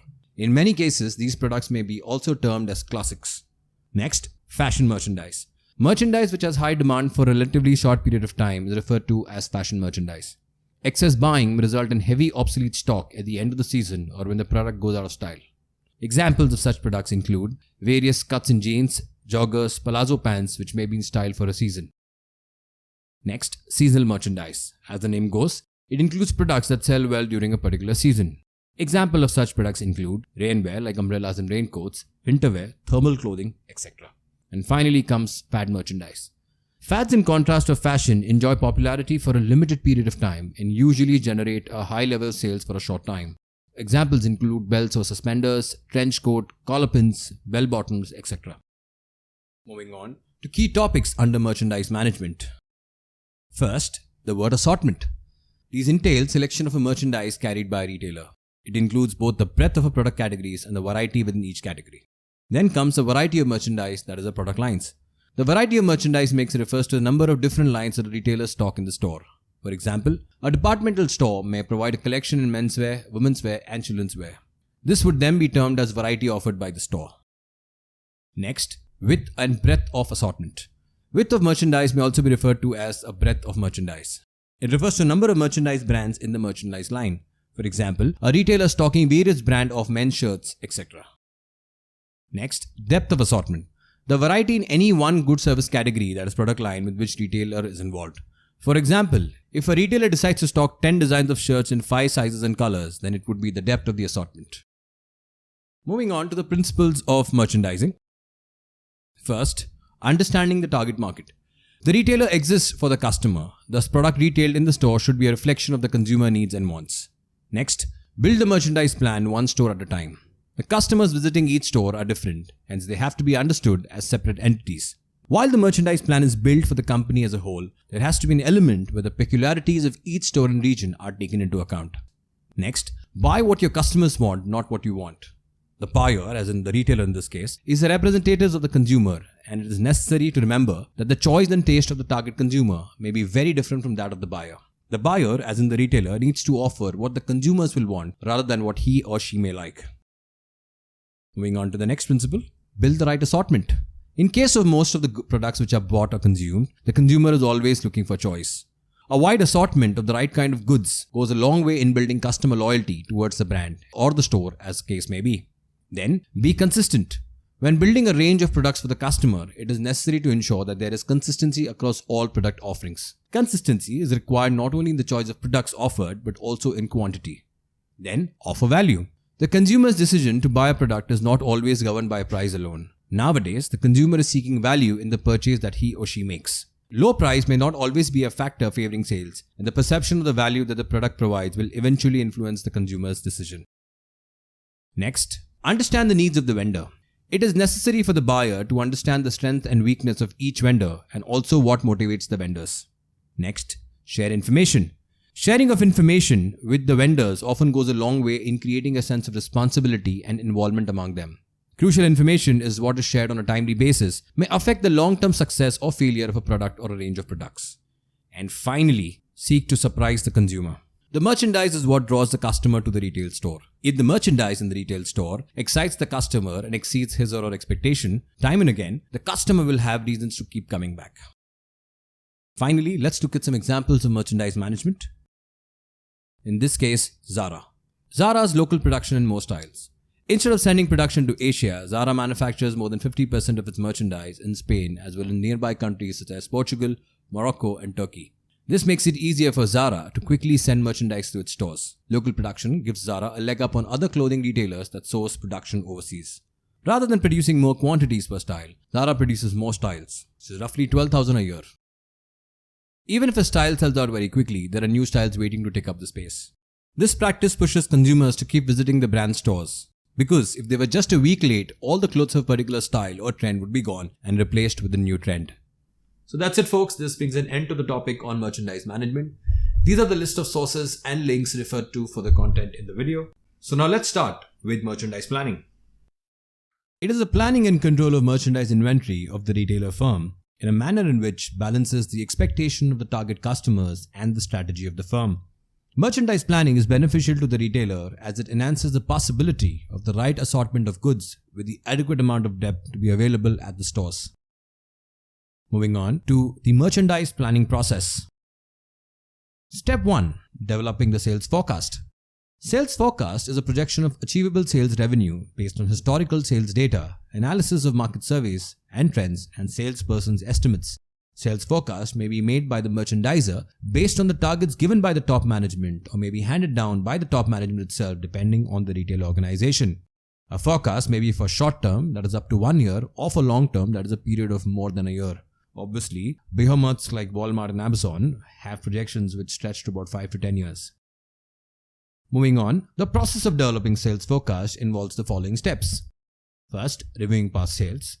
Next, analyzing the changes in the economic conditions.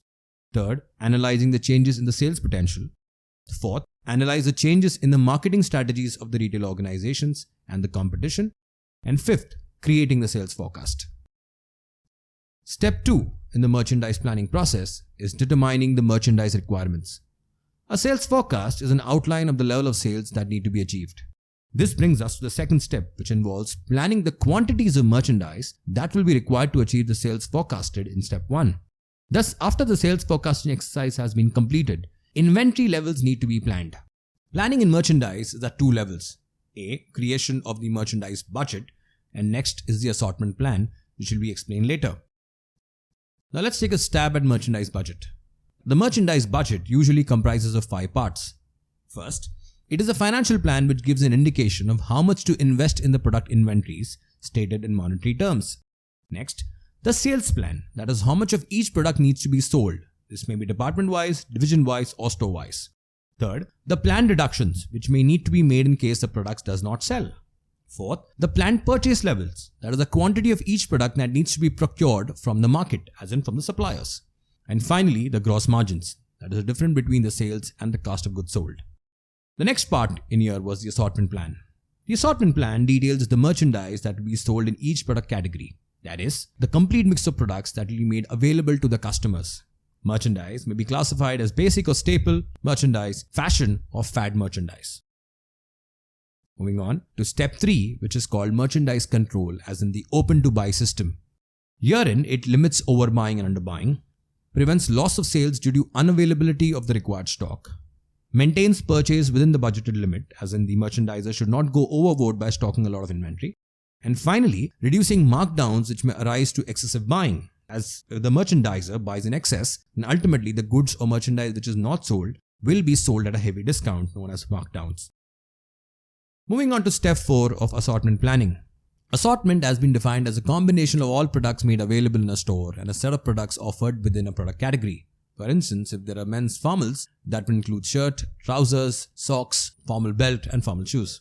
Assortment planning involves determining the quantities of each product that we purchase to fit into the overall merchandise plan. Details of color, size, materials, brand, etc. have to be specified. Various factors affect the assortment planning process. The first among these factors is the type of merchandise that is to be stocked in the retail store. Moving on to step 5, the range plan. The aim of the range plan is to create a balanced range for each category of products that the retailer chooses to offer.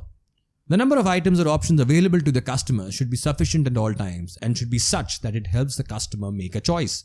The range planning process should ensure that overbuying and underbuying is limited. Ultimately, a good range plan ensures that the customer is happy with the range that is available to him or her. A decision only on style may be made on the basis of past historical data, taking into account color, styles, design, and the prices. Moving on to step 6, which is the final step, that is the model stock plan. After determining the money available for buying, a decision need to be taken in what to buy and what quantity. This results in the creation of the model stock plan. The model stock plan gives the precise items and quantities that need to be purchased for each merchandise line. Moving on to merchandise planning example, and in this case of the global apparel retailer Zara. Zara has several merchandise planning strategies, one of them being Zara manufacturing in small batches. Zara manufactures merchandise in small batches, which allows it to react faster to changing trends. Zara is able to bring new styles to the market in as little as 5 weeks, and within as little as 2 weeks, a style can be redesigned and arrive in stores. Another benefit of this strategy is that it helps Zara to hold on to less inventory. This approach allows Zara to see what the demand is like before making a larger investment. Next, Zara keeping up with the key trends. Zara's designers often check out influencers and see what they are wearing to see which styles are in trend. That is, the fashion and the fad merchandise. Zara designers also take feedback from store managers, analyze what customers are searching for on their website, and pay attention to customer requests. All of this data is then used to visualize the next in-trend merchandise. Zara's strategy also allows it to bring more merchandise, with Zara releasing as many as 20 new collections per year. And finally, Zara nailing the supply chain angle. Considering it's a global brand, Zara's highly efficient, vertically integrated supply chain enables the export of garments 24 hours, 365 days of the year, resulting in the shipping of new products to stores twice a week. After products are designed, they take around 10 to 15 days to reach the stores. This vertical integration allows Zara to retain control over areas like dyeing and processing and have fabric processing capacity available on demand. Zara produces over 450 million items and launches around 12,000 new designs annually. So that's it, folks. This brings an end to the topic on merchandise planning. These are the list of sources and links referred to for the content in the video. So now let's start with a brief introduction on merchandise procurement. The term procurement or sourcing means finding or seeking out products from different places, manufacturers or suppliers. Moving on to merchandise procurement process. The process of merchandise procurement, or I may say sourcing, involves the above mentioned steps, starting with identifying the sources of supply, next contacting and evaluating the sources of supply, next negotiating with the sources, then placing the order, then establishing vendor relation, and finally analyzing the vendor's performance. So now let's take a quick stab at each one of them quickly. First, identifying the sources of supply. The first step in the process of sourcing is to identify the sources of supply. Whether the product will be sourced from the domestic market or from the international market is a question here. Domestic source of supply may be located by visiting central markets, trade shows, or expositions. Trade shows are also a good ground for finding new sources of supply. Moving forward, in addition to buying from the domestic market, an organization may seek out foreign sources from where merchandise can be purchased. As retailers today operate in global marketplace, the sourcing of products internationally is also reality, which we will see in some examples later on. The costs associated with global sourcing include foreign currency fluctuations, import tariffs, cost of carrying inventory, and transportation cost. Moving on to step 2, that is contacting and evaluating the sources of supply. Contacting a source of supply may be as simple as having a representative visit the office and meet with the buyer and showcase a collection of the merchandise. This is often termed as vendor-initiated contact. The other method of contacting source of supply is termed as retailer-initiated contact. This may be as simple as a buyer, as in the retailer, visiting the central marketplace. Moving on, a decision now needs to be taken on the potential vendors. The above-mentioned criteria need to be kept in mind. First, the target market for whom the merchandise is being purchased. Next, the image of the retail organization and the fit between the product and the image of the retail organization. Next, the merchandise and prices offered. Next, terms and services offered by the vendor. Then, the vendor's reputation and reliability. And finally, once the source of supply are identified, they need to be evaluated. The evaluation criteria would vary from retailer to retailer. Moving on to step 3, negotiating with vendors. The retail buyer then needs to negotiate the price, the delivery dates, the discounts, the shipping terms, and possibility of returns. While negotiating with the vendors, it is necessary to keep in mind the vendor's history, his or her goals, and constraints. Moving on, the following are the types of discounts that could be available to the buyer, as in the retailer, which entail trade discounts, chain discounts, quantity discounts, seasonal discount, and cash discount. Moving on to step 4 of placing the order. After having completed the negotiation and finalizing the rate, the buyer now needs to be formalizing the order of purchase. This is done by raising a purchase order.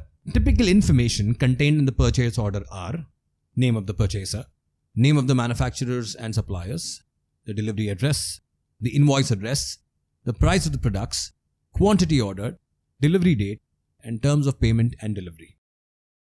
Moving on to step 5, establishing vendor relations. Retailers have for long been cautious of sharing information with their suppliers. However, times have changed, and many organizations work with the supplier as a team to create a competitive advantage. This is something that we will throw light on in a topic known as category captain when we move on to that particular video. Shared information is a vital component of this new approach only if the right information is shared with the right people for the right reason. To do this, the retailer needs to understand the importance of the trading relationship of both sides. Moving on to step 6, analyzing the vendor performance, which is the final step. Each retailer will have his own criteria for the selection of vendors.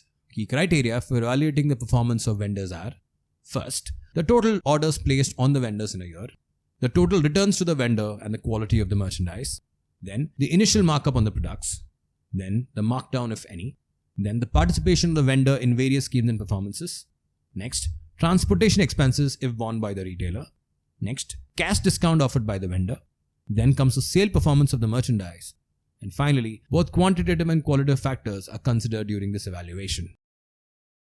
Now moving on to certain examples of merchandise procurement. The first one being Nike's outsourcing strategy. Nike's manufacturing network consists of over 700 factories in 42 countries. Each product moves through 57 distribution centers across a network of 18,500 accounts, 140,000 retail doors. Yet Nike owns no factories for manufacturing its footwear and apparel, which makes up about 88% of its revenues. Instead, manufacturing is outsourced to third parties because of the cost advantages of doing so. Nike's footwear is manufactured outside the US by independent contract manufacturers that often operate multiple factories. And finally, the example of wherein Zara uses a make and buy approach. Zara produces the more fashionable and riskier items which need testing and piloting in Spain. It outsources production of more standard designs with more predictable demand to Morocco, Turkey, and Asia to reduce production cost. Moreover, the more fashionable and riskier items, which are around half of its merchandise, are manufactured at a company-owned factories in Spain, northern Portugal, and Turkey. Clothes with a longer shelf life, that is, the one with more predictable demand patterns such as basic t-shirts, are outsourced to low-cost suppliers, mainly in Asia. So that's it folks, this brings an end to the topic on merchandise procurement. These are the list of sources and links referred to for the content in the video. Now let's start with a brief introduction on the buying function. The basic role of a buyer, in this case the retailer, is to find, evaluate and select merchandise for the retail store. In this process, the retailer needs to cultivate sources for which suitable merchandise can be secured for the retail organization. To do this effectively, the retailer needs to answer these questions.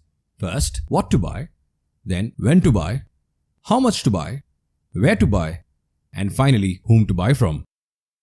Now moving on to the buying cycle. The buying cycle starts with determining the requirement of the product that needs to be stocked in the retail stores. This is followed by the process of selecting suppliers. Having determined the quantity that needs to be purchased and suppliers to source it from, then it needs to move forward to actually placing the order. The person who is to take buying decisions for a retailer organization must be aware of the consumer needs and wants. An understanding of buying process is necessary. Apart from this, a clear understanding is also necessary of what products are actually selling and where. An interaction with the sales staff is also needed, as they can offer valuable insights into why a particular product is selling or not selling.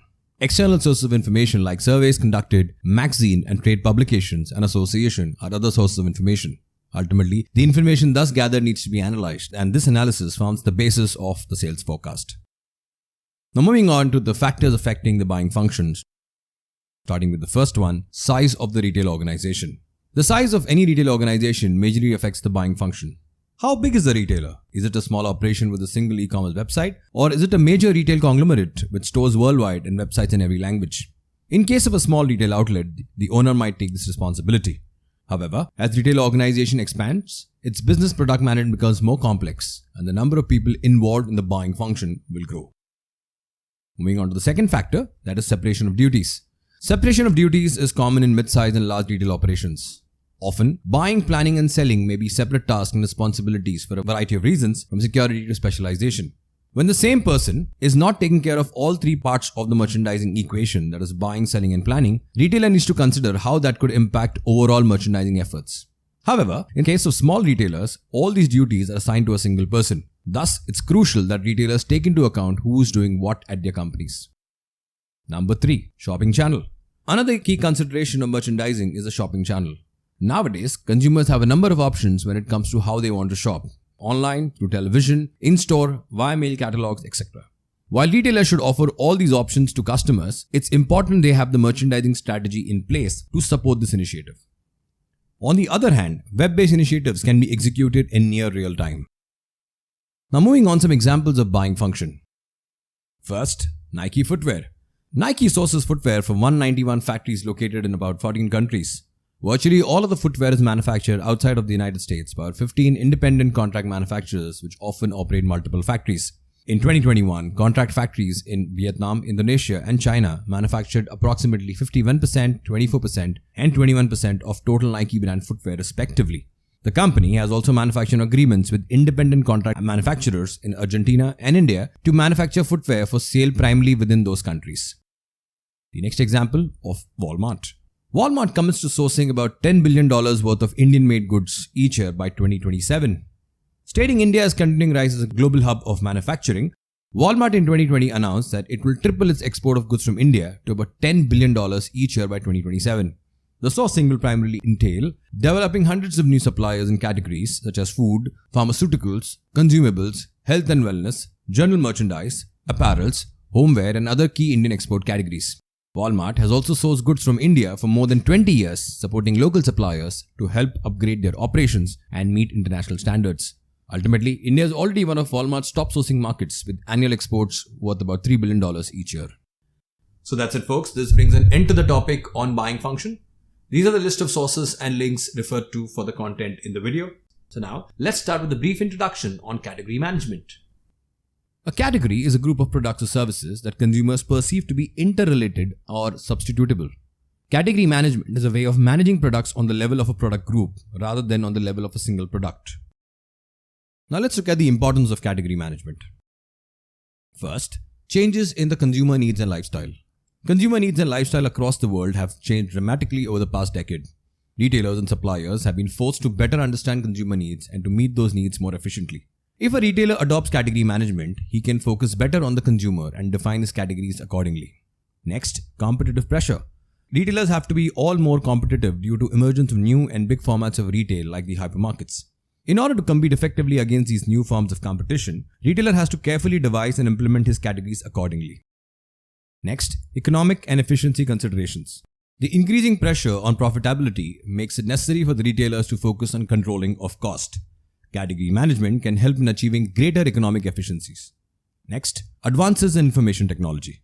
Retailers can share and exchange huge amount of information with the help of IT. The retailer can obtain, organize, access, analyze, and act upon data required for effective category management. This will ultimately enable them to have a better understanding of consumer needs and achieve competitive advantage. And finally, the category management process. It entails about 8 steps, and it is an industry standard for category management as stated by the partnering group. Step 1 is defining the category. Step 2 is define the role of the category within the retailer. Step 3, assess the current performance. Step 4, set objectives and targets for the category. Step 5, devise an overall strategy. Then ultimately, step 6 would be breaking down the strategy in specific tactics, implementing it, finally reviewing the whole process. Now let's look at another interrelated topic of category captain. So who is a category captain? Let's take a stab at that. The entire process of category management revolves around the partnership between the supplier and the retailer. Many retailers follow the method of appointing category captains to develop a category and further partnership. The retailers select a vendor to help them manage a particular category. The vendor, known as a category captain, works with the retailer to develop a better understanding of shopping behavior, create assortments that satisfy customer needs, and improve the profitability of the merchandise category. Thus, the category captain is a supplier who forms an alliance with the retailer. Moving on to the roles and responsibilities of a category captain. First, planogram or modular responsibilities. Next, weekly reporting of category results, key sales data. Then comes marketplace analysis to determine whether a retailer is winning or losing and providing insights as to why. Next, strategic yearly review by category for insights into tactics and strategies. And finally, ad hoc analysis per buyer request. Ultimately, any category captain would entail the following advantages. First, it makes merchandise management tasks easier and can increase profits. Next, vendors are often in a better position to manage a category than our retailers because they have superior information because of their focus on one specific category. And finally, they have acquired insights from managing the category for other retailers. An example of category captain. Many retailers and manufacturers in the consumer goods industry practice category partnership and report positive benefits. Did you know? Retailers such as Walmart, Metro, and Kroger usually assist manufacturers such as Kraft Foods, P&G, Kellogg, and Danone to serve as category captains. Carrefour, the second largest retailer in the world, requested Colgate to serve as a category captain in the oral care category. It worked wonders for Colgate and Carrefour. Colgate suggested that Carrefour restructure a display in the oral care category so as to merchandise toothbrush products above toothpaste products as opposed to merchandising them next to each other. As a result of these insights and restructuring, Carrefour reported 6 to 16% sales increase in the oral care categories in its retail markets. So that's it, folks. This brings an end to the topic on category management. These are the list of sources and links referred to for the content in the video. So now let's start with a brief introduction on lifestyle merchandising. When a retailer provides merchandise or knowingly adopts a merchandise strategy which will serve the needs of a specific target audience in keeping with the lifestyles they lead, it is termed as lifestyle merchandising. Products which have met with success in terms of lifestyle merchandising include furniture, cookware, accessories like watches, bags, exclusive cosmetics, skincare, body care, and hair care products. The concept of lifestyle merchandising has been gaining importance since the 1970s. The aware and knowledgeable consumer seeks products which suits his or her requirements and is most often willing to pay the required price. Moving on, products have also evolved to suit the lifestyles of the customer. Lifestyle merchandising is also common in the food and beverage business, where certain restaurants may cater to the requirements of people from a certain class of the society. Lifestyle merchandising involves developing products to satisfy the priorities of a target group and acts as a competitive advantage for the organization. Lifestyle merchandising allows the retailer to create a separate niche for himself or herself in the eyes of the end consumer and thereby not directly compete with other retailers. Moving on, how to nail lifestyle merchandising online. First, recommendations for complementary items. Traditional recommendation engines generally showcase products that are similar to the original search query or item being viewed. Now, to effectively incorporate recommendations into your lifestyle merchandising strategy, you can use recommendation to showcase items that go with the product a shopper has clicked on or added to their cart. Next, themed collections. Collections are an easy way to create a coveted vibe. They allow you to curate product groupings based on the business metrics or brand goals that matter most to you. Collections often focus on a season, trend, or activity and feature a range of products and prices. Next, gift guides. Positioning a collection as a gift guide helps you capture the attention of shoppers who are on a mission to buy something for someone else. Gift guides are similar to themed collections. They usually focus on specific holidays such as Christmas, Valentine's Day, Father's Day, etc., and feature different types of products that correspond to that theme. And finally, the aspect of bundles and deals. Viewing a carefully selected complementary catalog of products could be inspiring enough for many shoppers to flesh out their wardrobe, home decor, skincare, or jewelry collection with a full basket of purchases. But with the added incentive of savings, it's even harder to resist buying an entire package or look. Now moving on to some examples of lifestyle merchandising. Starting with the first one is Gymshark. With a decade of creating gym-savvy workout clothing, British fitness brand Gymshark is now expanding its range with a selection of versatile everyday staples. The new collection arrives as a part of Gymshark's latest in-house line called Retake. Retake aims to create versatile apparel that can be put together with minimal effort. Next is Nike. Nike's marketing strategy isn't just about selling shoes or apparels. One of the things that makes Nike one of the top lifestyle brands is the fact that it has a concept that connects with anyone. Nike doesn't just appeal to the standard athlete, but anyone who wants to make a change to their lifestyle and to their health and fitness. Nike in fact even launched their app Nike Plus to allow people to share their goals and achievements with their friends. And the final example of Apple. Whenever you visit the Apple website or walk into a store, you get exactly the experience you expect. A clean, simple and ingenious world of innovation. While part of what makes Apple special as a brand is a USP, the fact they sell a lifestyle rather than just a product also has a significant impact. Apple customers see their products as innovative, simple and stylish, which often than not suits their personality. So that's it folks, this brings an end to the topic on lifestyle merchandising. These are the list of sources and links referred to for the content in the video. So now let's start with a brief introduction on store design. Customers no longer go to a store to merely buy a product or avail of service. Shopping is an intensely personal activity and is all about experience. The expectations from a retail store have changed. The concept of a retail store design covers all aspects of the design of a store, ranging from store frontage, signage, furniture, merchandising, display, lighting, graphics, point of sale, and decoration. Moving on to the objectives of store design. First, implement the retailer's strategy. The design must be consistent with and reinforce the retailer's strategy by meeting the needs of the target market and building a competitive advantage. The design should also be inviting to the customers. Next, influence customer buying behavior. Retailers would like the store design to attract customers to the store, enable them to easily locate merchandise of interest, and keep them in the store for a longer time. Further, they would like to motivate them to make unplanned, impulse purchases and provide them with a satisfying shopping experience. Moving on, provide flexibility. As merchandise changes, so must a store's image. Thus, store planners attempt to design stores with maximum flexibility. Flexibility can take two forms: the ability to physically move store merchandise and the ease with which merchandise can be rearranged. Next, control design and maintenance cost. For instance, the freeform design found in many specialty stores is more costly to construct and maintain than a design involving rows of shelves in a discount store. But the freeform design also encourages customers to explore more of the store and thus increases sales. Moving on to store design principles. First, the element of totality. The entire store has to be conceived as one unit, which draws upon the retailer's very reason for existence, that is his vision and mission statement. At the same time, the type of merchandise has to be kept in mind. The entire store, right from the store entrance to the type of fixtures used to display the merchandise, has to come across as one entity. That is the principle of totality.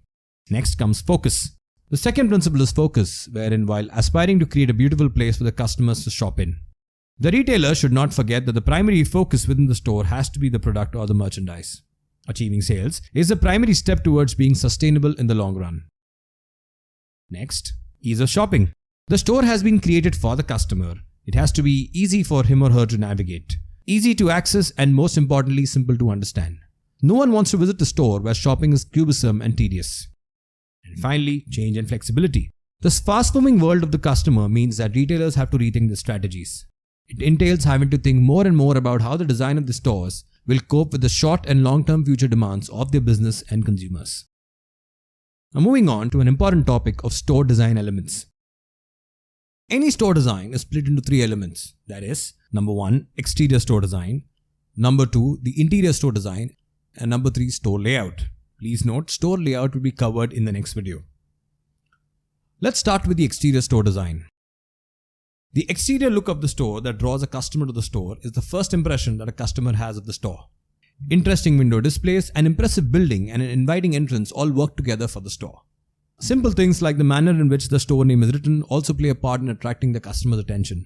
The architecture of the building is a combination of the frontage and the exterior of the building, the display space, and the health and safety provisions provided. Some retailers use the exterior of the store to showcase their new campaigns. Now, exterior store design is further split into 2 elements, first being the store marquee.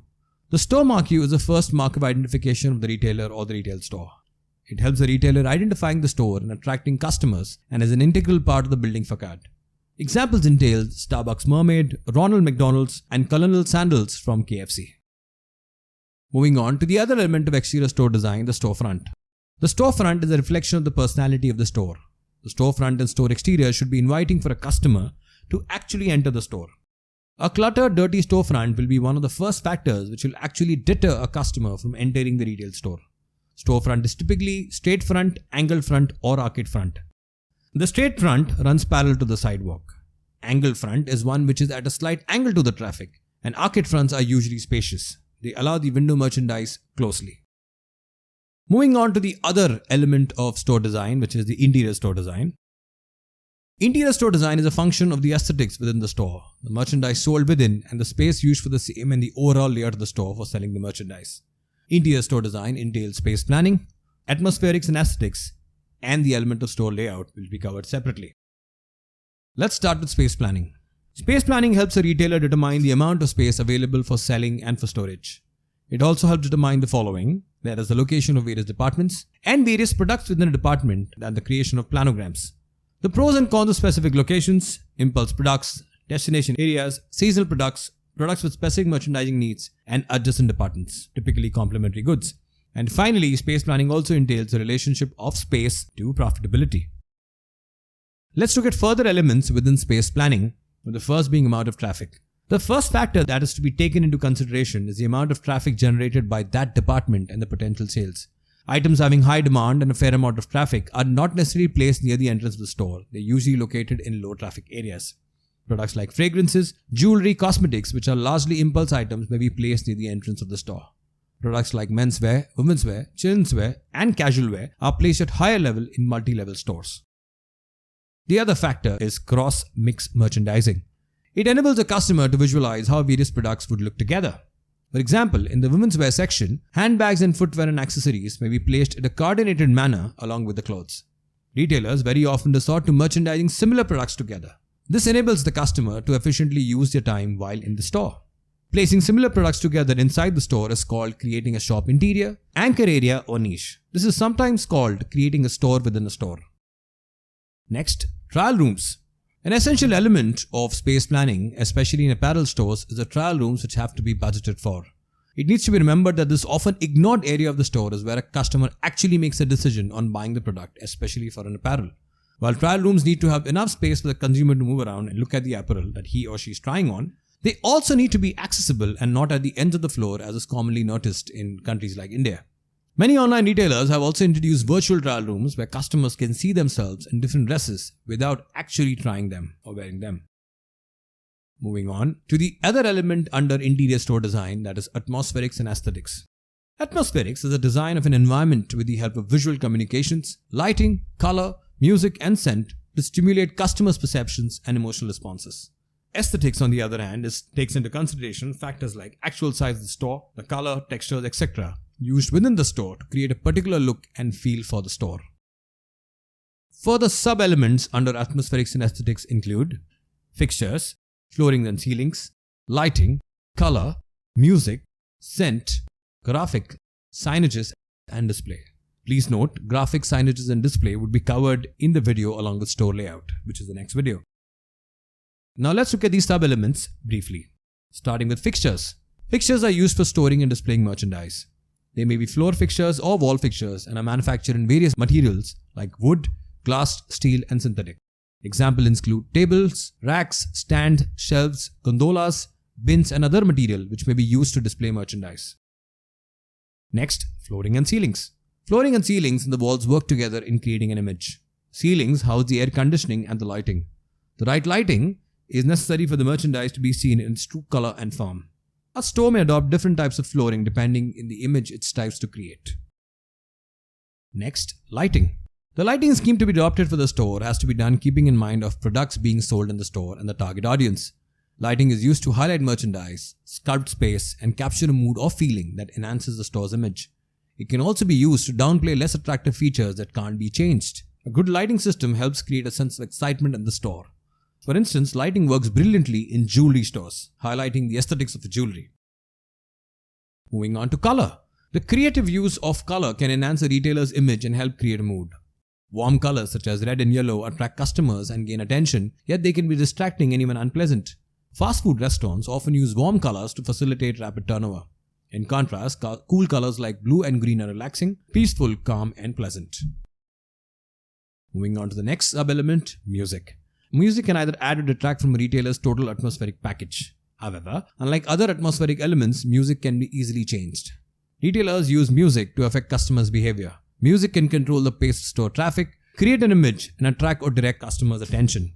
Changing music in different parts of a store can help alter a mood or appeal to different markets. Each zone is treated to its own specialty store ambience of sound. And finally, the element of scent. Many buying decisions are based on emotions, and smell has a large impact on our emotions. Scent in conjunction with music has a positive impact on impulse buying behavior and customer satisfaction. Customers in scented store perceive that they spend more time in the store than customers in a non-scent store. Retailers must carefully plan the scents that they use depending on their target market. The gender of the target customer should be taken into account in deciding on the intensity of the fragrance in a store. Finally, let's look at some store design examples. First, Apple. Apple has a spherical Apple Marina Bay Sands store in Singapore designed by architecture studio Foster Plus Partners. Built in Singapore's Marina Bay, the Apple store is completely surrounded by water, accessed via a 45-meter long underwater tunnel from the nearby shopping complex, creating the impression that it is floating. The store's main space is an open plan area with a 30-meter diameter, self-supporting glass and steel dome. Customers within the store get a 360-degree view across the Marina Bay. And the final example of Starbucks. Did you know? The world's largest Starbucks is a 4-story, 43,000 square feet cafe in Chicago. The store is known for its large roastery roast, brews and packages, and Starbucks reserve coffees from all over the world. Truly a delight. So that's it, folks. This brings an end to the topic on store design. These are the list of sources and links referred to for the content in the video. So now let's start with store design part 2. The store layout is a manner in which merchandise or products have been arranged in a retail store. It helps the movement of the customer within the store. An ideal layout strikes the balance between the merchandise to be displayed and productivity. It is meant to aid movement and flow of customers so that they move through the entire store. Areas within the store need to be demarcated as the prime selling areas, the impulse merchandise areas, the destination areas, and the seasonal or special merchandise areas. By balancing the destination areas and the impulse buying areas, the flow of traffic in the store can be directed. Moving on to types of store layouts. First, the grid layout. It is the most commonly used in supermarkets and discount stores. While one area of display is along the wall of the store, the other merchandise is displayed in parallel manner. It allows movement within the area and uses space effectively. It is therefore a preferred layout in many retail stores that adopt self-service. This layout works typically for supermarkets because the margins on the products are less, so the more products they stock inside a store, more revenue and margins is what they get. The next one is a racetrack layout, also called as a loop layout. The display is in the form of a racetrack or a loop with the major aisle running through the store. The aisle provides access to various shop-in, shop or departments within the store. This layout is popularly found in departmental stores. Secondary aisles within each section may link individual merchandise sections within the departments. Next is the free-form layout. In a free-form layout, merchandise is arranged in an asymmetrical manner. It allows for free movement and is often used in department stores to encourage people to browse and shop. This type of a layout may not allow for maximum utilization of retail space available. This works best for high-end designer stores where there are less inventory with higher margins. Moving on to the concept of decompression zone and circulation plan. Let's look at the concept of decompression zone first. The entrance area of the store is often referred to as decompression zone or the transition zone. This is the area near the entrance of the store where the customer is making a transition to a new environment. Merchandise placed right near the entrance is usually lost on the customer entering the store, as at this point he or she is adjusting to the new environment and very rarely does buying occur right there. Retailers use this zone to sell deeply discounted merchandise or put up a power display, offer the customers a coupon, a basket, or simply sell products like flowers. Moving on to the concept of circulation plan. Every retailer would want a customer entering his or her store to circulate through the entire store. Most retailers adopt the policy of strategically placing demand destination products and impulse products at various points in the store. This encourages people to move and browse around the store, taking in products or items which have been stocked. Many a times, a retail store may also have a separate entrance and exit. Such an arrangement necessarily requires the customers to cover a certain length of the store before exiting the store. For instance, in a supermarket, the fresh groceries may be placed at the rear end of the store. This will ultimately encourage people to browse through the store till they reach the section. Similarly, impulse purchase items like chocolates may be placed near the billing counter. Moving on to examples of store layout. In this case, several case studies of IKEA. Let's look at the first strategy of store layout used by IKEA, which is known as the maze effect. The layout of IKEA stores is like a maze, has also paved way for more creative way of thinking about how to guide shoppers. This design means you often can't see what is coming next and fear you will miss something you need if you don't continue all the way along the path. Because you know it may be very tricky to revisit a particular item later on, you are inclined to pick it up when you see it and put it in your big trolley. This ensures that the customer touches the product, which in turn generates a psychological sense of ownership over it. Next, the Gruen effect. The Gruen effect, also called the Gruen transfer, describes the moment people enter a store and are immersed in an intentionally overwhelming experience. This effect is named after Austrian architect Victor Gruen. This effect causes the customers to forget their main reason to shop, and thus they tend to make more impulse buys. Shopping can entice the senses, color, light, smell, and even taste. By using a fixed path design, IKEA applies a Gruen effect. Customers are overexposed to sound, color, light, smell, and texture. Once the Gruen effect takes over, customers dump things that they never intended to buy. Next, IKEA finally testing new store layouts. IKEA has announced plans to add more immersive elements into its store layout. The new concept titled Home of Tomorrow will promote sustainable living by making its labyrinthian store layouts more immersive. This entails switching product displays areas into experiential spaces. For instance, there will be sections that will make a customer part of the furniture, thus being more immersive. The next example of IKEA's Vienna store, which is defined by green facades, green roof terrace, and no car parking. With its roof terrace open to the public, potted plant life on each facade, a cafe and even a hostel, the 7-story work depicts IKEA's missions to stand as a good neighbor in Vienna. The Vienna IKEA has around 160 large trees into its facade atop its roof, accessed via a 45-meter long underwater tunnel. What the fuck is this? Moving on to the concept of graphics. Graphics inform the customers about the product's merchandise, price, and special offers. Graphics can be of 3 types. First, theme graphics. These are graphics which relate to a particular theme being followed throughout the retail store. Next, promotional graphics. These are graphics that pertain to the promotional campaign being carried out in the store. This may be with reference to a particular department. And finally, campaign graphics. Campaign graphics are graphics related to the current advertising campaign. Let's move on to the next topic, which is signage. Signage could be broadly of 2 types. Merchandise related, which is related to merchandise to inform the customer of the location, type, prices, or features of merchandise within the store. They need to be strategically placed so that customers find them without much effort. Next, directional and instructional signs.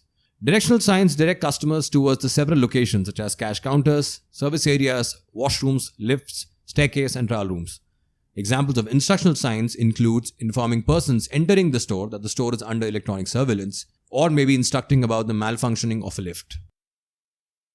Moving on to store directory signage. A store directory informs the customers about the location of the various sections in the store.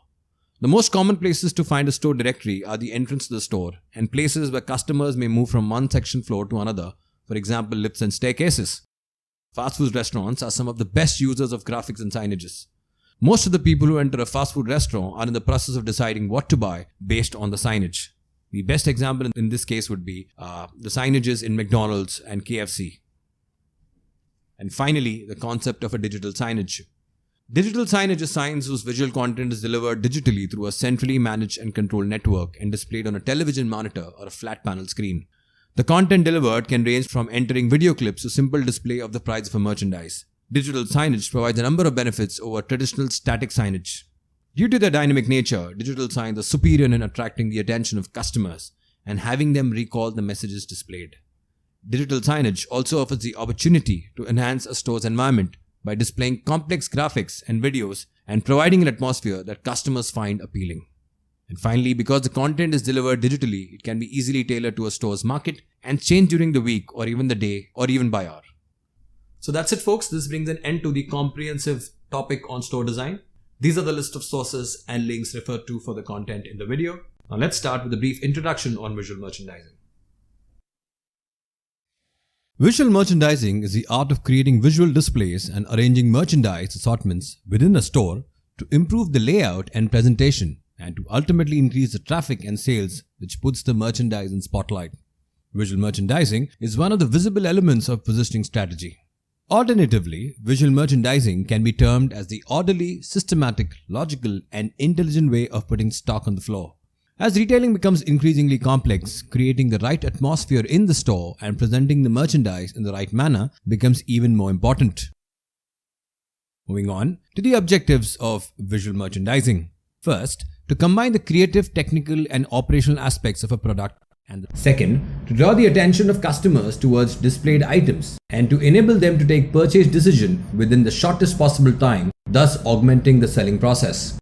Third, to educate the potential customers about the present merchandise in three-dimensional environment, thereby enabling long-lasting impact and recall value. And finally, to establish linkage between fashion, product design, and marketing by keeping the product in focal point. Moving on to the tools used for visual merchandising. Let's start with the first one, colors and textures. Color increases brand recognition by up to 80% and improves readership as much as 40%. Colors are at up to 40% more than similar ads in black and white. Colors can be up to 85% of the reason people decide to buy. Texture deals with the look and feel of materials. Visual texture is a result of light reflected from any surface. Tactile texture can be rough, smooth, thick, thin, sandy, soft, warty, coarse, fine, regular or irregular. The combination of visual and tactile texture provides a definite interpretation of all items and materials encountered. Next, props and fixtures. Props and fixtures are essential elements used in creating a display in the store. As fixtures cover a major area of the store, they need to be used correctly and in keeping with the target audience for the retail store. Fixture is usually made of wood, metal or fiberboard. Taking into account the store category, budget and size, one can choose the right fixtures. Third, store windows. Store windows are often the ones that attract customers into the shop. Hence, it is an essential part not only in the design of the store, but also in terms of what the store presents visually to the customers. Window displays can focus on a particular product, a range of products, or can follow a theme. Very often, this theme is then replicated through the store. Fourth, the aspect of lighting. The significance of lighting is often overlooked in a retail store. Highlighting merchandise with the use of lights that go with it can convert a passerby into a potential customer. There are a lot of options available today for lighting up a store, including dimmer down lights, fluorescent fixtures, track lights, and directional lights. Many jewelry retailers showcase their collection in show windows by using effective lighting, which helps enhance the elegance and poise of the jeweler. Fifth, mannequins. Mannequins are typically used in a retail store environment to display the merchandise. The most common type is the life-size mannequin.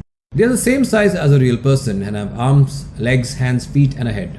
Most of them can be poised in different positions to give them a more lifelike look. Mannequins can thus look like males, female, or children. Some other mannequins consist of only a torso on a stand. The use of mannequins depends on the nature of the merchandise. For instance, in case of apparels, accessories can also be displayed on the mannequin, while in case of jewelry, a mannequin will be used for display of jewelry. Moving on to the strategies of visual merchandising used in apparel stores. First, create a visual experience with colors. Next, focus displays based on target audience. Then, leverage the aspect of lighting to focus on the merchandise. Then, use signage as a guide to the store. Moving on to keep the signage simple. Focus on the point of purchase. Next, focus on window displays and mannequins. Next, elevate the music experience to keep the shopper indulged. Then analyze the weekly sales. Then impeccable product placement. Then leverage and bundle products. And finally eliminate excessive empty space from the store. Moving on to a concept of planogram which comes in tandem with visual merchandising. A planogram is a blueprint which gives all major and minor information about the merchandise arrangements. They are considered a tool for visual merchandising. It is a tool used by the retailer that helps determine the location of merchandise within a department. It is ultimately a diagram that visually communicates how merchandise and props physically fit into a store fixture or window to allow for proper visibility and price point options. For a retailer who has a number of stores spread over various locations, a planogram is a good way of communicating how displays are to be done. This ultimately allows consistency in presentation across locations. When products are presented in the same manner across locations, the customer feels familiar and comfortable at each location. Planogram is thus created after taking into account factors like product sales, moment of the products within the product category, and the space required for the various products. Planogram normally lists the exact number of square feet used for the various products and the exact number of products to be displayed in a particular area. Manufacturers of consumer packaged goods provide the new planogram with their new products. The planogram differs from store to store. Ultimately, the objectives of a planogram include: first, to communicate how to arrange the merchandise in the best possible manner; then, to adjust the visibility, look and presence of the product; to assist communication of retailer's brand distinctiveness; next, to make accurate selection of product available; next, to make the best use of profit per centimeter of shelf space, that is a lot of detail required; then, to make certain adequate inventory levels on the store shelf or in display area; then, to make the products look more pleasing; to provide a reasonable, suitable and inspiring product customer line; and finally, to understand the association between the space in the store, the sales made, and finally the profit. Because let's face it, every store has a limited number of space. It's finite, it's not infinite. Every inch of the store, or I would say every centimeter of the store, needs to be utilized properly. And finally, we move on to the example of visual merchandising, in this case, the brand Zara. Zara has some secret pilot stores in Spain where it mocks up design for its actual stores.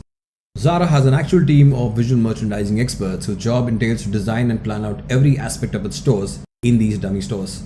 They're called as pilot stores actually. They're based in Zara's headquarters in Spain, which are not accessible for public. They display upcoming collections that have never been seen publicly before. There's a pilot store for each of Zara's categories: women's, men's, and home. These locations serve as a sample store for all Zara locations around the world. They use mannequins to show which clothing works well together to attract customers and hopefully encourage them to buy complete outfits. As Zara delivers new items to its stores, the merchandise and design of its stores are constantly changing. Each time the pilot store is changed, store managers receive photographs of the spatial layout so they can easily update their stores. There is even a fake cash register set up in the pilot stores. Architects take feedback from cashiers from actual Zara stores worldwide to understand the most logical layout in the area. So that's it, folks. This brings an end to the topic on visual merchandising. These are the list of sources and links referred to for the content in the video. So now let's start with a brief introduction on mall management.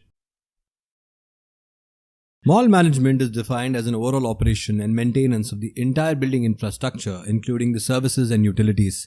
It entails operations, facilities management, security, accounts, common area maintenance, marketing, leasing, and all other functions even remotely related to a mall. In the past, several malls were constructed without doing any feasibility study or rigorous market research. Though initially they were successful in attracting people, they soon went out of competition because they failed to convert visitors into potential buyers. Moving on to the stages in mall management. First, ideation, that is, to decide the location of the mall. Second, design, that is to hire architects for ensuring the design offers smooth circulation to traffic and ease. Third, construction, which entails optimizing costs and completion within the deadline. Fourth, leasing, as in in-house or outsourced. Fifth, management, which could be a professional and experienced team. Next, positioning and marketing stage, as per the catchment area and the demographics. And finally, the operational stage, which entails rent collection and revenue generation. Moving on to mall management components. There are about 6 of them. We will look at each one of them in detail, but they are positioning, zoning, promotion and marketing, facility management, financing, and tenant management. Let's start with positioning. It refers to defining the category of services offered by a mall. The primary objective of positioning is to create a distinguished image of a mall among consumers. It forms the basis for differentiating a mall from its competitors. Positioning assists in creating a distinctive image and top-of-mind recall for masses when they think of a mall. For example, when a customer thinks of purchasing a handycam or digital cameras, Sony or Canon brand comes top of their mind.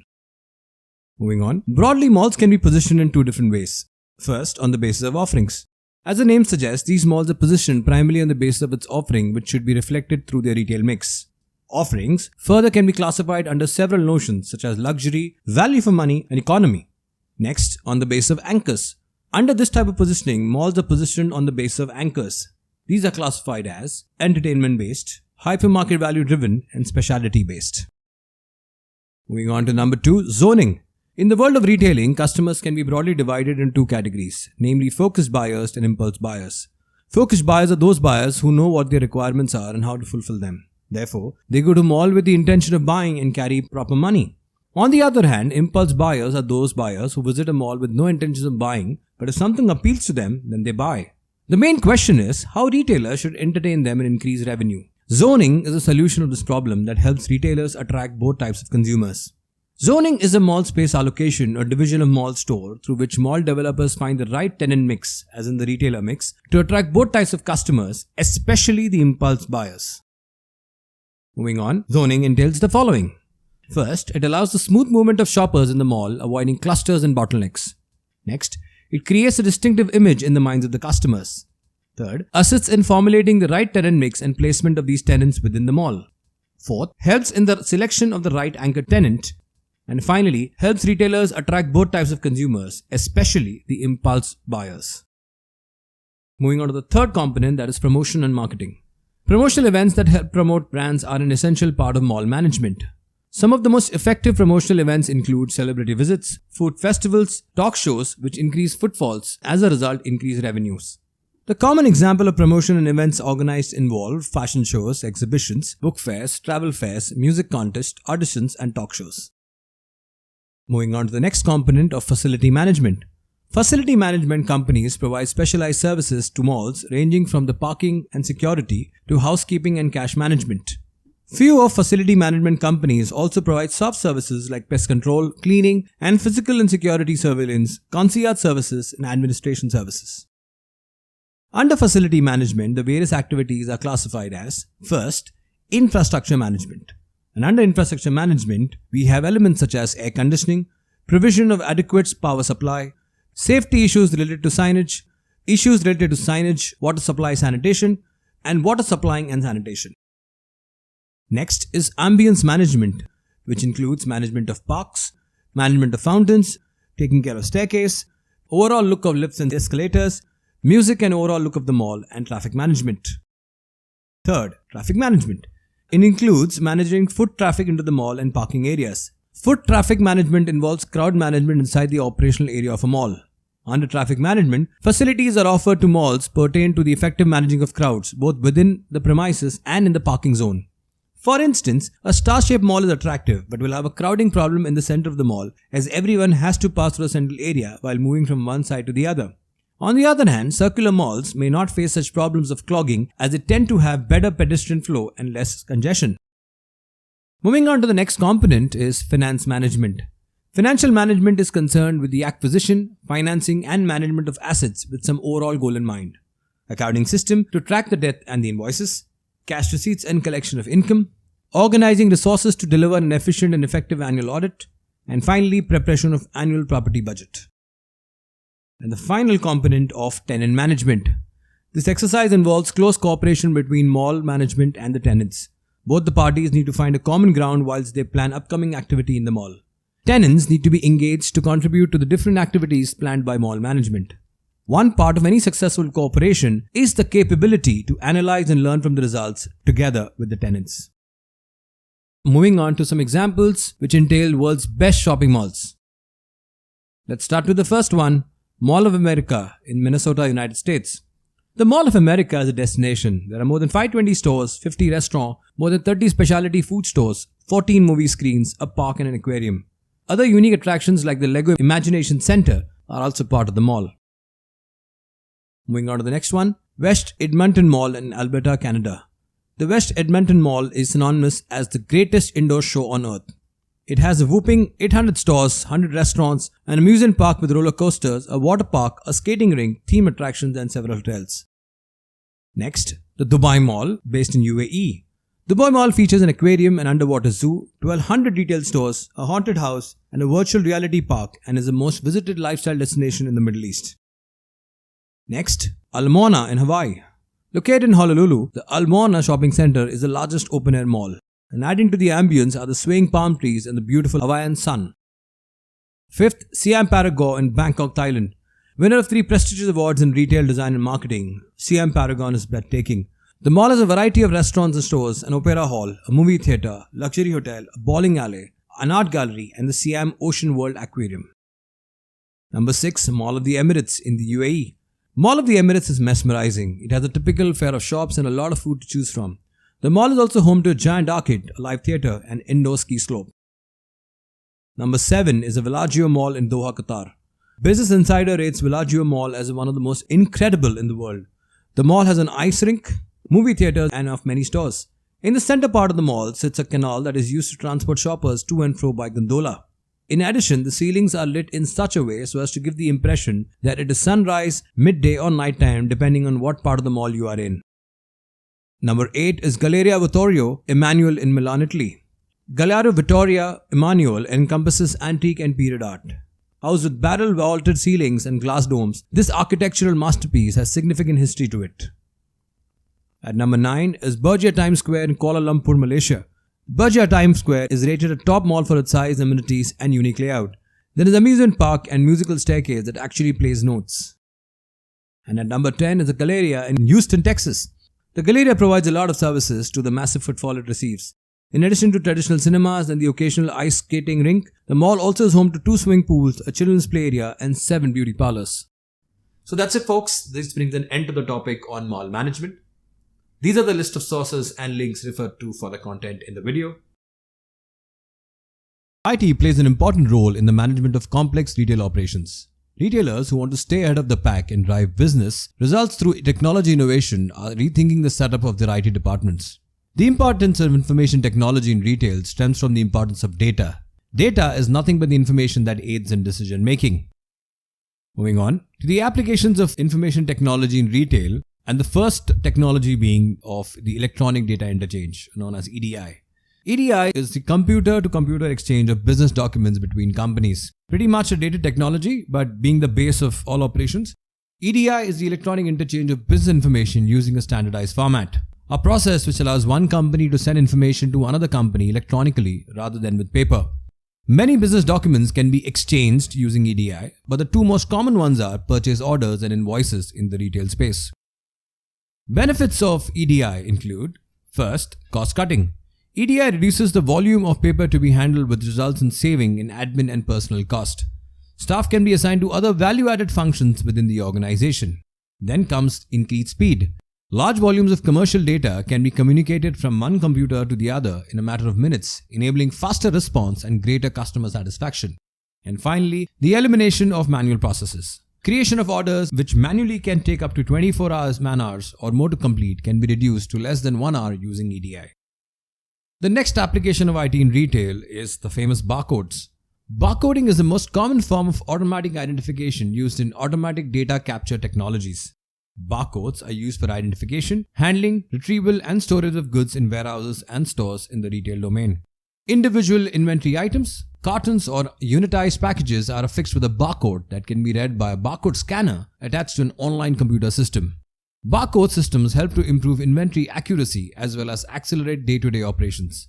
Barcode is assigned to a particular inventory item to show its identity during storage, retrieval and dispatch. Next is the radio frequency identification device known as RFID. It is a technology that allows an object to be identified at a distance by means of radio waves. RFID is a method of storing data and retrieving it via radio waves. RFID tags can be attached to all sorts of things: goods, containers, vehicles. The basic rationale is that they transmit data about the object in which they are embedded. RFID can be described as a wireless barcode which provides wireless communication between objects and readers. Moving on, how does an RFID work? When an RFID tag or label is placed on an item, it does 3 things. First, identify the item. Second, collect data about the item, which could be the location, specification, purchase information, etc. And finally, transfer that information to a database. Moving on to the types of RFID. Two broad types. First, active RFID. Active RFID systems have their own power source. Active RFIDs provide a much longer read range than passive tags, but they're also much more expensive. The next being passive RFID. Passive RFID tag does not contain a battery. The power is supplied by the reader. These tags are at up to 20 feet, or I may say 6 meters away. They have lower production cost, meaning that can be applied to less expensive merchandise. Moving on to the fourth application of IT in retail is the electronic surveillance. Electronic surveillance is a way of monitoring a home or business using a variety of devices such as CCTV, wiretapping, cameras, and other electronic, digital, and audio-visual means. The retail industry loses billions of dollars per year to employee theft and shoplifting. Investing in IP video surveillance cameras is a solution for retailers' security needs. And of late, drones have also come to the aid of retailers worldwide. Moving on to the application of electronic surveillance. They are mainly required in the following locations. First, entrance and exits. This location provides a clear view of each person coming in and coming out of the storefront. The rationale is not just to keep a tab on customers, but also deter employees from stealing from the retailer. Next is the cash register and sales floor. The cash register is an extremely sensitive area and should be monitored at all times. Dishonest employees will steal directly from the cash register. Poorly lit aisles or areas that are difficult to see should also be monitored by cameras. Next, warehouse. Thieves often seek out store warehouses to steal inventory or cargo. Security cameras should be mounted upon beams, drop ceilings, or main ceiling to oversee the inventory. And finally, parking lot. Vehicle break-ins are common in store parking lots for employees and customers. Installing network video cameras in parking lots makes license plate recognition possible, which is tremendously helpful in cases where a perpetrator has fled the scene in his or her vehicle. And the next application of IT in retail is electronic shelf labels. An electronic shelf label system is used by retailers for displaying products pricing on shelves. Typically, electronic display modules are attached to the front edge of retail shelving. These modules use electronic paper as in e-paper or liquid crystal display (LCD) to show the current product price to customers. A communication network allows the price display to be automatically updated whenever a product price is changed. An ESL system reduces pricing management labor cost, improving pricing accuracy, and allows dynamic pricing. You should note that dynamic pricing is a concept in which retailers can fluctuate pricing to match demand, online competition, inventory level, shelf life items, and to create promotions. Now moving on to some cases and examples of IT in retail, starting with the first one of Zara. Did you know Zara has an initiative with Jetlaw, a consumer behavior prediction platform that uses artificial intelligence. Jetlaw's AI-powered platform maps consumer behavior into structured predictive attributes like size, color, fit, or style preferences, making it the only customer data platform B2C businesses in the world. Next is Walmart's RFID push. Global retailer Walmart is proceeding with mandates for RFID technology, requiring its suppliers and sub-departments to include RFID tags on all products provided to the store by September 2, 2022. In fact, in 2020, Walmart began to deploy UHF RFID technology at its stores to track apparel goods as they were received, displayed, and sold. That effort was dated back in 2005 with Walmart's top 100 suppliers involving 500 stores and 5 distribution centers. According to Auburn University RFID Lab research, a regular store retailer without RFID can achieve around 60% SKU level accuracy, whereas RFID has been proven to raise that to approximately 99%. Next, Walmart Canada's electronic shelf label push. In 2021, Walmart Canada chose SES Imagotag Retail Internet of Things Cloud Platform, the global leader in shelf-edge solutions, to bring accurate pricing and product information to shelves in their 380 to 328 stores. The aim being to provide Walmart Canada's customers with consistent prices and promotions whether they are shopping or checking out online or in person. The SES Imagotag Fusion IoT Cloud Platform runs on the Microsoft Azure IoT platform. Both the companies are now keen to replicate the success to the remaining Walmart retail locations across the US. And finally, the advantages and disadvantages of IT in retailing. Let's look at some of the advantages. First, efficient stocking of merchandise, keeping track of the inventory and ensuring replenishment at the right time. Next, it aids in the collection of data. The use of technology helps in data collection of customers, their purchases, and analysis of their buying behavior. Then comes the help in communication. Chain of retail stores can communicate with each other and also with the central warehousing department. And finally, efficiency in operations. The use of scanners and RFID ensures faster movement of customers in the retail store. And to conclude, the disadvantages of IT in retailing. First, it could be an expensive proposition. Every business must consider startup costs when implementing any type of information technology system.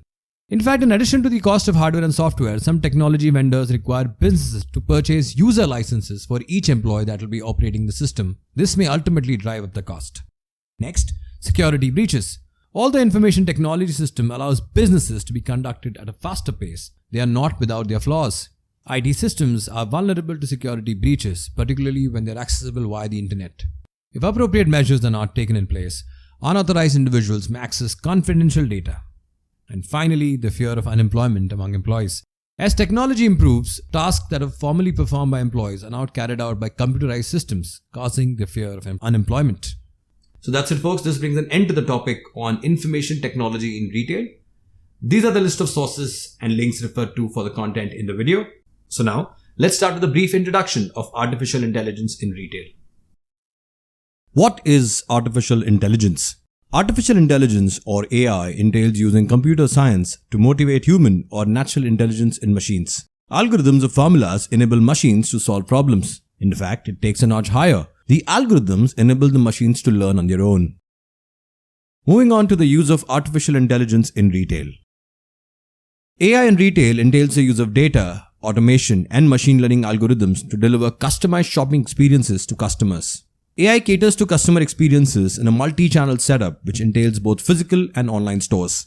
In an online setup which involves a website, AI-driven chatbots or bots give customers a personalized recommendation or charge them based on their behavior in the past and other relevant data. AI in physical retail stores leverages data from several sources, mainly customer in-store interactions, on mobile devices, and by sensors. AI in retail, including machine learning and deep learning, are key to generating these insights. Moving on, artificial intelligence in retail leads to the following. First, gathering and transforming huge volume of raw data into valuable, actionable information. Next, electronic shelf labels adapts to the audience. Third, sensors that track customer traffic offline and online. Next, customized shopping experiences. Next, a robot personal assistant. Next, demand forecasting and merchandise planning. And finally, automated inventory management. Now moving on to AI in retail, an example of Intel, which is one of the leading AI enablers in the retail industry. Intel technologies enable a number of exciting and emerging use cases for analytics and AI in retail. Let's see how. First, intelligent display ads use AI to understand customer engagement and interest. Content can be customized to the audience in real time. Next, electronic smart shelves instantly throw a signal about product availability so that items can be quickly replenished. Next, endless aisle kiosks let customers see the whole product lineup available at other locations as well. They also offer cross-selling and upselling opportunities. Smart self-checkout system accept loyalty cards, coupons, and transactions via mobile phones. Thus, a new class of retail solutions like touchless kiosks that recognize speech and gestures and service robots that interact with customers help smoothen the shopper experiences with minimum contact. Next, AI in retail and several applications. Let's start with the first one, that is cashier-free stores. The automation of physical stores will result in no queues, reducing human employees' involvement, which will ultimately lead to savings on expenses. The example in this case could be Amazon Go. Amazon AI has already introduced checkout-free stores. Amazon's just walk-out shopping technology works smoothly when you take something from the shelf or put it back.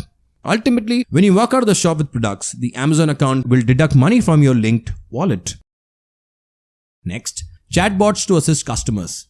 AI chatbots extend a higher level of customer service, improve elements of search, notifications, and suggestions of similar products. 2/3 of the global brands are already using or going to use AI chatbots in the next couple of years.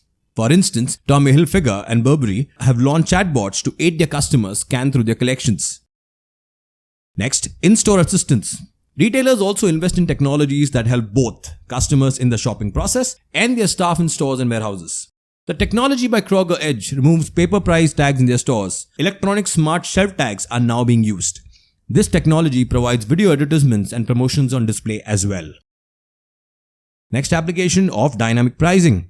Application of AI for retail stores could help businesses change prices for their products, visualizing the likely outcome of dynamic pricing strategies. The key to this is data. Systems collect data about other products, sales figures, and promotional activities.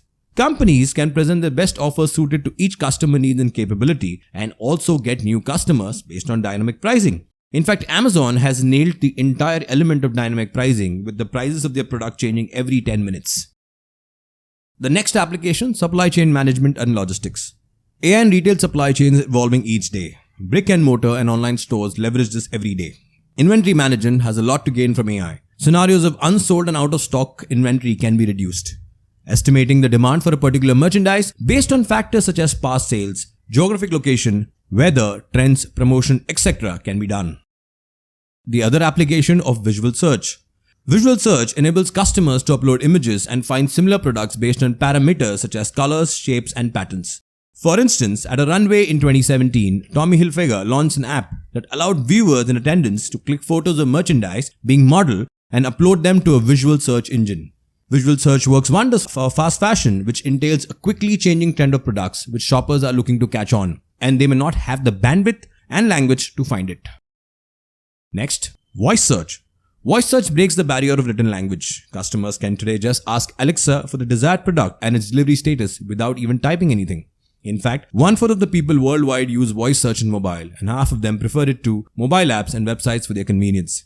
Retailers such as Walmart, Tesco, Costco use Google or Amazon AI technology to offer customers with the ability to conduct a quick voice search. And finally, the application of virtual fitting rooms. The dynamics of the fitting of the trial rooms have undergone a major change in the last decade. Retailers have realized that this is the place where major shopping decisions are made. Virtual fitting rooms save time for customers and help them find the perfect outfit while going through many options. For instance, a virtual fitting kiosk from a Canadian company called Me-Ality can scan a person in 20 seconds and measure up to 200,000 points of your body in this period. Now moving on to AI in the retail supply chain. The applications involve the following. Improve retail value chain planning, which entails for suppliers, logistics companies, manufacturers, distributors, and other participants in a supply chain. Reducing cost for third-party partners and their customers, which ultimately ensures faster deliveries with more precision and safety. Moving on, it also helps in the calculation of internal and external supply chain expenses, which gives a heads up to every player in the retail value chain. Next, predicting and lowering of risk, which can be attributed to a better understanding of multiple variables in the value chain. And finally, AI in the retail supply chain adapts the course of action when unforeseeable events occur. Now moving on to some statistics in the artificial intelligence space in the retail industry. According to Markets and Markets, global spending on AI in the retail supply chain will reach about $10 billion by 2025, growing annually by over 45%. Next, according to a survey by Capgemini at the AI in Retail conference, the application of technology in retail could save up to $340 billion each year for the industry. An estimated 80% of these savings will come from AI's improvement of the back-end operations of supply chain management and returns. In 2023, around 325,000 retailers will be using AI and machine learning in some form. Finally, let's look at some examples of AI in the retail industry. The first of McDonald's. McDonald's seeks to transform the drive-thru technology. In March 2019, McDonald's acquired Dynamic Yield, an Israel-based company focused on personalization and decision logic. Through this acquisition, McDonald's will use artificial intelligence to automate its drive-thru menus. This AI integration is set to take personalization a notch higher with automated systems that can make real-time menu recommendations based on consumer trends, ordering habits, and even weather conditions. Next example of H&M. H&M utilizes artificial intelligence to predict trends. H&M employs more than 200 data scientists to predict and analyze trends. H&M's AI algorithms gather fashion trend data by capturing information on search engines and blogs worldwide. Through this information, they take decisions on how much they buy, when they buy, and where it should be placed in its stores, etc. So that's it, folks. This brings an end to the topic on artificial intelligence in retail. These are the list of sources and links referred to for the content in the video. So now let's start with a brief introduction on airport retailing. Airport retailing is an accessible and easy choice for travelers. The presence of multiple retail services of many products inside the airport offers enhanced convenience to the traveling people. It offers a wide-ranging variety of merchandises. With the rise in the number of low-cost airlines coming up, the passenger traffic has gone up notably. The rules of early check-in times set by airlines to follow security and operational concerns has led to passengers to spend increased time at the airport. Moving on to the advantages of airport retailing. First, stores can remain open for all days of the week. Next, The operation time for the stores can have longer working hours. Next, airport retail stores have a good and consecutive footfall throughout the year. Next, the exposure that the brand gets is higher than that of any other retail store. Next, regular fresh display placement helps in faster stock movement. And finally, the brand becomes easily available to tourists and business officials from all across the globe, thus in turn increasing its accessibility. Coming to the disadvantages, rent for the airport retail outlets is exceptionally high. Replenishing merchandise and stocking shelves is much difficult than normal. Space at retail outlets of an airport is limited. Next, the list of requirements listed by the airport authority need to be satisfied before the permission is granted. Next, getting security approval takes a lot of time as it's a long-term procedure. And finally, providing training to the staff in order to compete with the e-commerce business, provide exceptional customer service, etc. Moving on to the examples. Top 10 airports registered $12.6 billion in sales in 2019. In the stable year of 2019, travel retail sales and duty-free sales registered by top 10 airports around the world reached a respectable $12.5 billion. The duty-free at Incheon Airport at Seoul made $2.43 billion in 2019, making it the highest all-time annual sales record. In 2018, it set up as high as $2.37 billion. Given below is the table, where world's top 5 airports ranked by retail sales in 2019. As you can see, Seoul Incheon is at the number 1, followed by Singapore's Changi Airport, 3rd, Dubai Airport, 4th, Shanghai, and 5th, the Beijing capital. Moving on, now let's look at the example of Seoul's Incheon Airport. Seoul's Incheon Airport has been known for its impressive record of year-on-year sales growth. Between the year 2017 and 18, the airport registered an almost 15% jump in sales. Having contributed $985 million, perfumes and cosmetics are the biggest selling category for the airport. They account for almost 41% of the sales. The next category that follows perfumes and cosmetics that brought in $542 million by accounting 23% of total sales is the category of liquor and tobacco. In 2019, there was a marginal 2.7% increase in the sales amounting to $2.43 billion. The next example of Singapore's Changi Airport. The Changi Airport Group cited that the perfumes and cosmetics, liquor and tobacco, and luxury goods are the top selling product categories. The highest spending shoppers were revealed to be Chinese, Singaporeans, and Indonesians. An annual sales figure of $2.06 billion was reported by Changi. Moving on to the Dubai Airport. Dubai Duty Free left 2018's high of $2.015 billion behind by recording the sales in 2019 to be of $2.02 billion. To celebrate the 36th anniversary, 25% discount was offered across many products from 18 to 20th December. This vastly helped in generating the sales figure of $57.39 million during that sale week. On 20th December, the anniversary day itself, Dubai Duty Free recorded a transaction of about 190,000, generating a sale of whopping $30.59 million on that day. In 2019, a total of 64,578 million units of merchandise was sold, with a per average day of 66,500 units. Moving on to the final example of Changi Airport's COVID preparation. Introduction of contactless solutions have been employed to create a safer yet seamless journey through the airport for passengers. For example, proximity sensors are being installed at automated kiosks in Changi Airport for check-in and bag drop. This eliminates the need to touch electronic screens, making the traveler feel safer. The traditional fingerprint scanning has been replaced with auto clearance lanes at immigration. These lanes have been upgraded with a new biometric system that uses iris recognition and face recognition technology. For added protection on carpets and floors during cleaning, the autonomous cleaning robots have been successfully upgraded to spray a light disinfecting mist.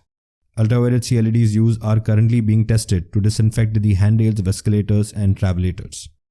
So that's it, folks. This brings an end to the topic on airport retailing. These are the list of sources and links referred to for the content in the video. So now let's start with a brief introduction on green retailing. Let's start with the introduction. The management approach pursuing environmental protection to improve the retail value chain is called green retailing. This is achieved by eliminating waste, increasing efficiency, and reducing cost.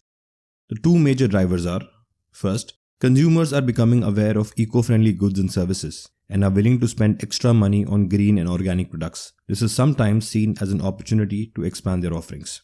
And second, retailers have realization that having an eco-friendly brand will set them apart from their competitors in the crowded market.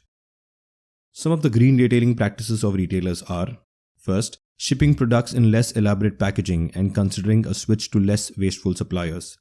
Next, offering bags and receipts as an option. Third, reusing cardboard boxes and packaging material. Fourth, using renewable sources of energy. Fifth, reducing paper transaction by adopting technology for billing, vendor payments, etc. Next, using rechargeable batteries. Next, switching to products made closer to the retail store so as to reduce the environmental cost of transportation. Next, reduction in usage and wastage of paper, electricity, water, etc. in stores. Next, purchasing energy efficient equipment inside stores. Next, using environment friendly cleaning material. And finally, recycling paper, plastic, metals, etc. Now moving on to examples, starting with IKEA. IKEA has not lost sight of its sustainability goal despite being one of the world's biggest furniture retail giant. At the end of the year 2019, IKEA revealed their plans of investing $200 million in green energy, reforestation and forest protection projects. Describing the act as a climate positive goal by 2030, this Swedish company wants to remove more greenhouse gases from the atmosphere than it currently produces through the production and usage of its good.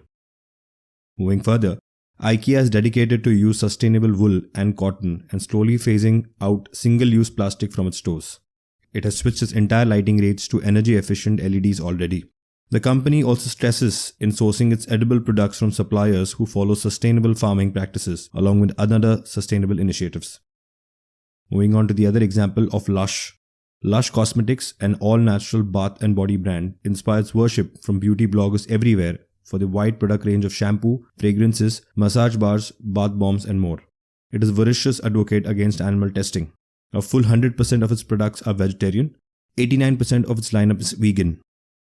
Its resolute focus of ethical buying makes Lush use only raw, natural and fair trade ingredients. This practice has also defined its identity as a business. Another element in the brand sustainability scheme is the lack of product packaging. Lush plastic bottles are made up of 100% post-consumer recycled material. Their fabled naked products come without plastic packaging. Moving on to the other example of Walmart. Walmart was the first retailer to announce a science-based target in efforts to reduce greenhouse gases in alignment with the Paris Agreement. In 2018 alone, more than 380 suppliers reported avoided CO2 emissions totaling 58 million tons. Walmart has made electric vehicle chargers available at 110 of their retail locations across 29 states. In accordance with the Zero Waste International Alliance, they aim to achieve zero waste to landfill from their operations in key markets like US, UK, Japan and Canada by 2025. Moving further, as of Feb 2019, Walmart has committed to work with its US private brand suppliers, achieve 100% recyclable, reusable or industrially compostable packaging by 2025 in all Walmart private brand products. By 2025, target minimum 20% post-consumer recycled content in private brand packaging. And label 100% of food and consumable private brand packaging with the How to Recycle label by 2022. Moving on to a brand Patagonia. Patagonia, world's most successful activewear retailer, sells everything like snow gear, fleece, sleeping bags, etc. that appeal to the all things adventure crowd. 100% for the planet, their corporate philosophy is all about going green. Building repair centers around the world, they aim to increase the longevity of their products and in turn lower their carbon footprint. After the Black Friday sales of 2016, they pledged $10 million of sales to grassroots environmental groups dedicated to preserving and improving the planet. Moving on to the next example of Apple. In 2015, Apple signed a deal with the largest solar farms developer in the US, First Solar, for nearly $1 billion.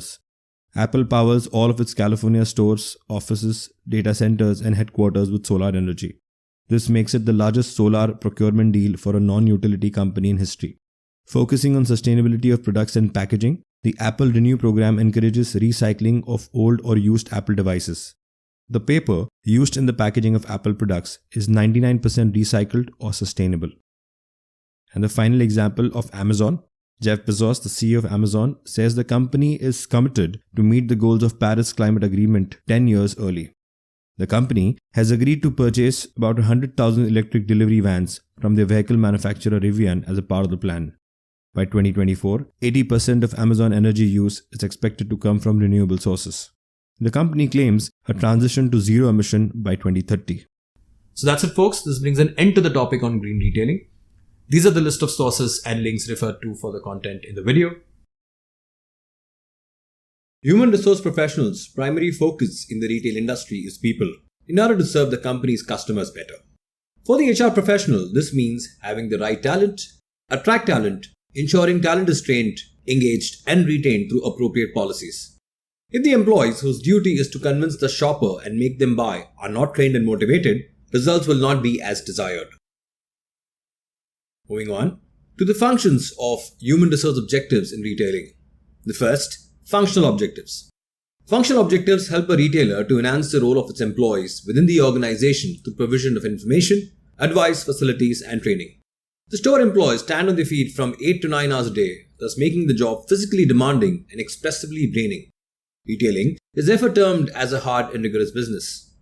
Next in line are the organizational objectives.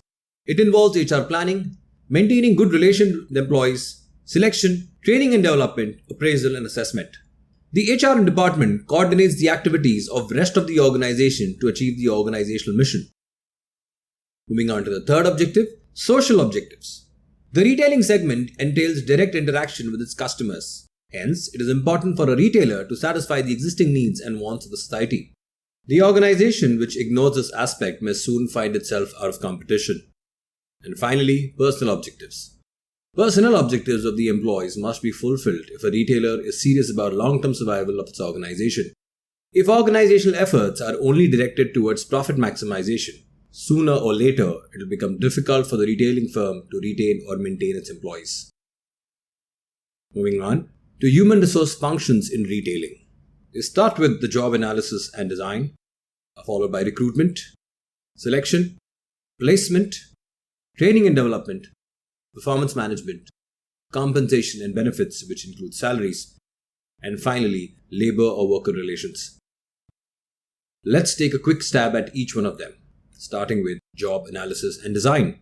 Job analysis is the process of describing the operations, duties, and responsibilities of the job. In order to recruit retail employees on a scientific and rational basis, it becomes necessary to determine in advance the requirements of the job. Next, recruitment. The success of any retail organization largely depends upon the team of efficient store employees who are chosen out of a number of applicants for the job. Recruitment is a process of searching for prospective employees and stimulating them to apply for the jobs in the organization. Next, selection.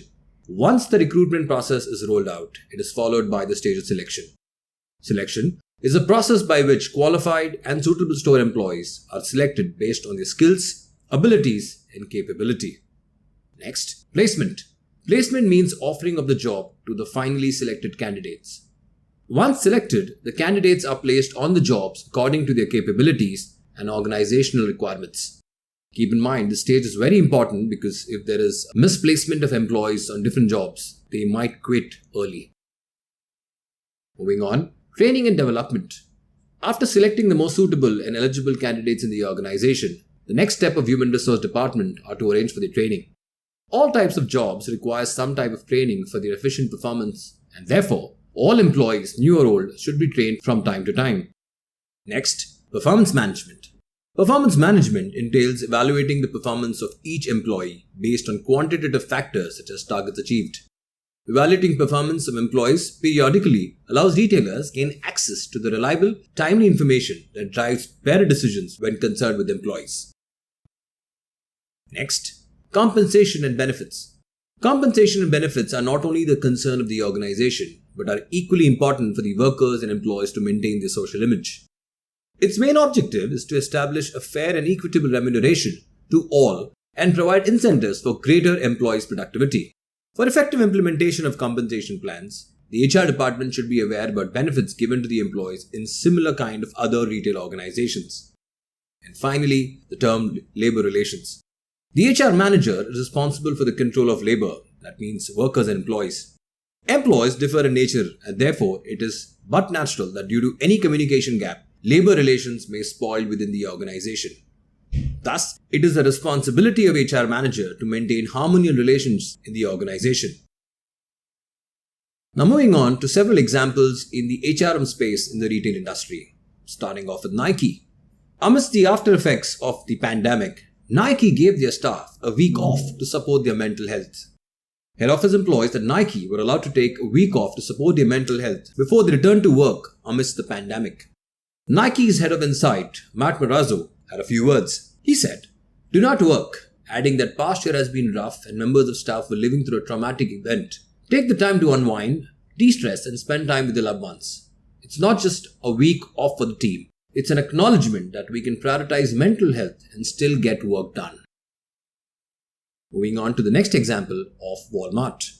Walmart ranked among the top 4 largest employees of SNAP and medical benefits in the States, employing an estimated 14,500 workers who receive food stamps. McDonald's was also in the list in the top 5 for at least 9 states and was set to employ nearly 8,800 workers who received the specific assistance. Next, a couple of examples of Amazon, starting with the first one, which is the upskilling target until 2025. Amazon announced Upskilling 2025, a $700 million commitment to train about 100,000 US employees by 2025 to help them move into higher paying jobs.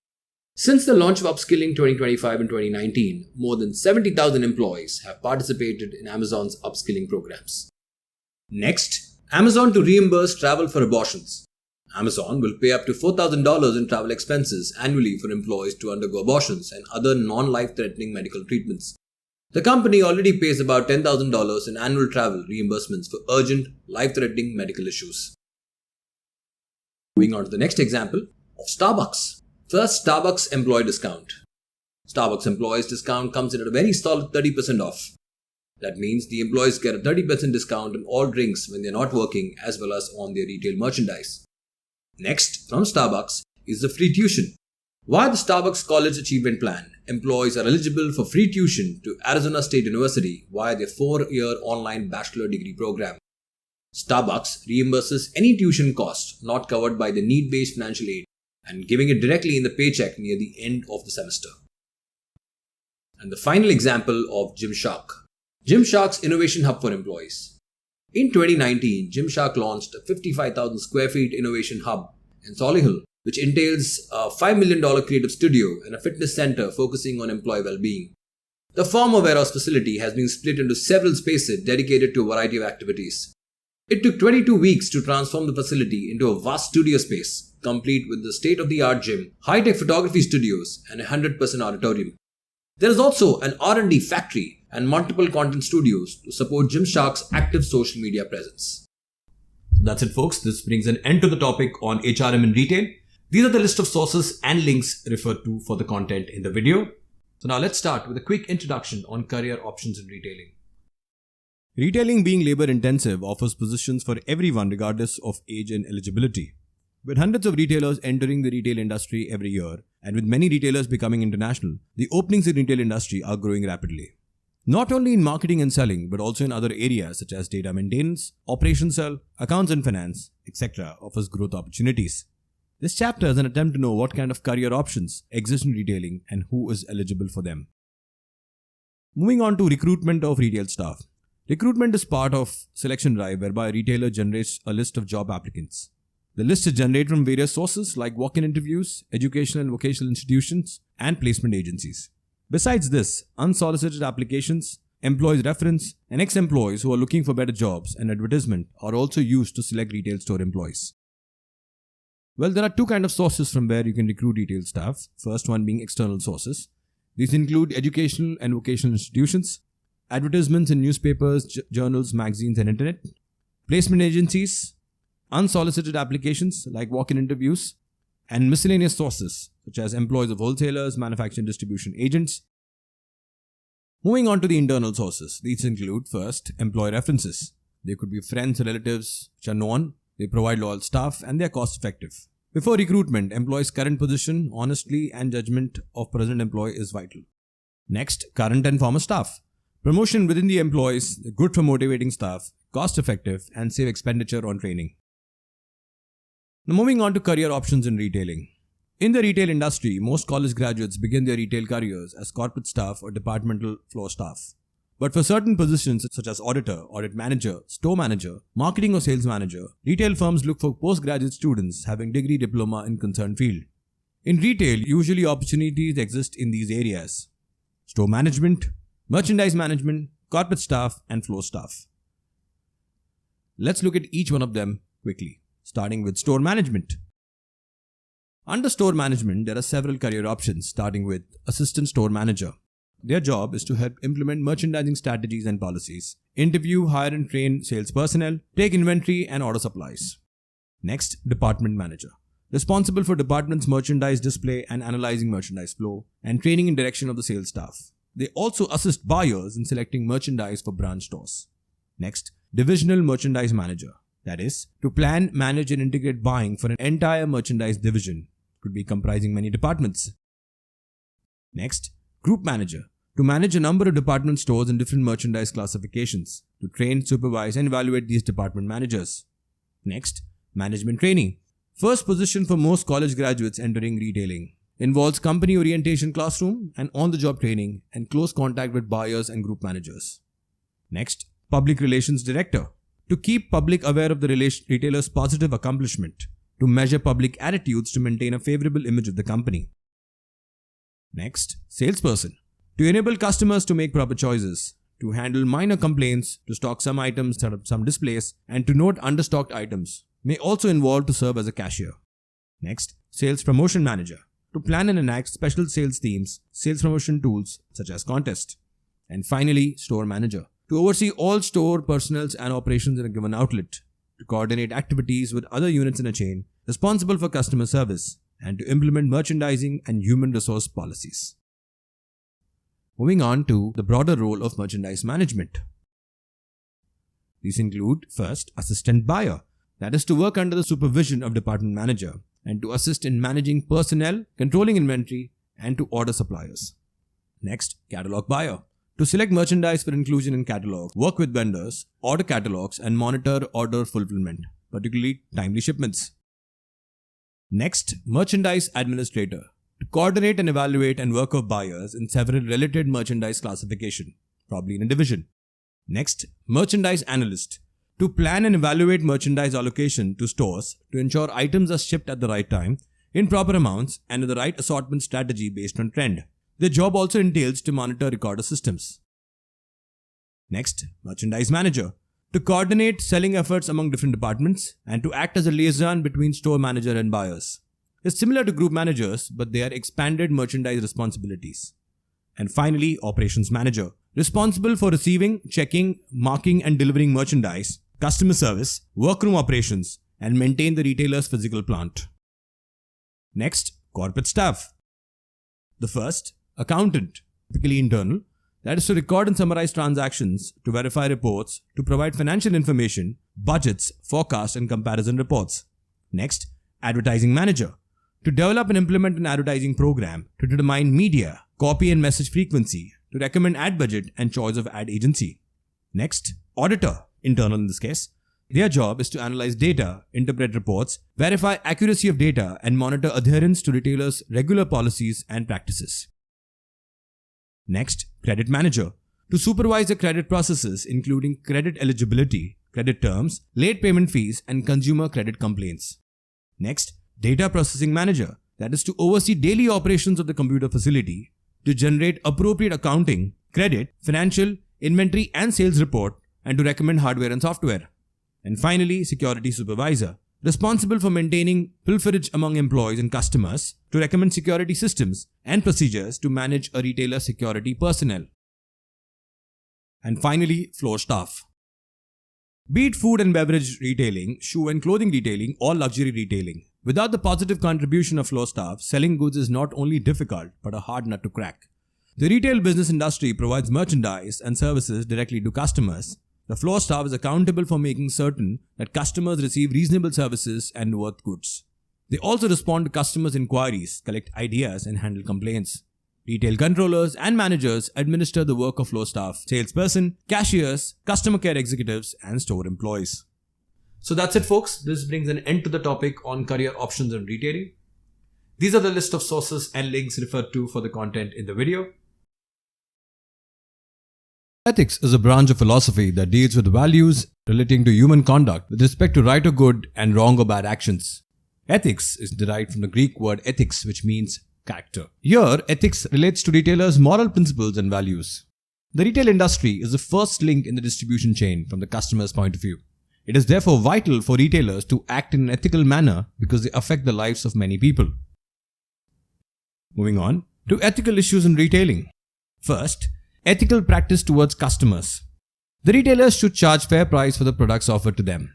The consumers have the right to get correct and precise knowledge about the products sold to them in respect of warranty, guarantee, price, usage, ingredients, etc. Next, ethical practice towards investors or shareholders. Shareholders must be given fair returns on their investment at regular intervals. The shareholders should be disclosed with correct information about the financial status of the business organization. Moving on, ethical practice towards employees. Ethical practices must also be followed towards the employees. The retail industry employs large volume of retail staff. Therefore, proper policies and procedures must be framed for the employees regarding recruitment, selection, training, promotion, welfare, etc. Negative issues relating to the employment relations in the workplace can lead to loss of reputation and consumers. Ultimately, it leads to poor staff morale, low productivity, and high labor turnover. To avoid these confrontations, the retail manager should follow ethical practices towards employees. Next in line are the social issues in retailing. Number 1. Keeping it clean and green. Keeping the environment clean. It also involves waste management and working on green management. This principle advocates that every retail organization should maintain their surroundings neatly. Organizations should not unnecessarily dump waste in the environment. Next, shopping for tomorrow. It states that a retail organization should supply goods for more sustainable lives of the consumers. Next, sourcing with care. This principle states that the retail organization should source the best products while minimizing social and environmental impacts. Next, building a great place to work. It states that every retail organization should create a congenial environment for the employees in such a way that should feel proud to work for the organization. And finally, being a good neighbor. This principle states that every retail organization should support the communities in which they operate. They should undertake social responsibilities and activities. Now, moving on to certain case studies that revolve around the ethical and social issues and how companies have addressed them. Let's start with the first one, which entails Walmart's ESG goals. As far as the opportunity is concerned, let's look at some numbers from Walmart's perspective. First, $19.5, which is the average total hourly compensation in the US.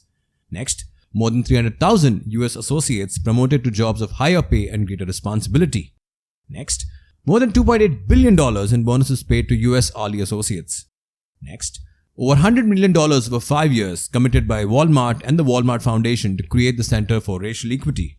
And finally, greater than $13 billion in goods and services sourced from around 2,900 diverse suppliers from over their US businesses.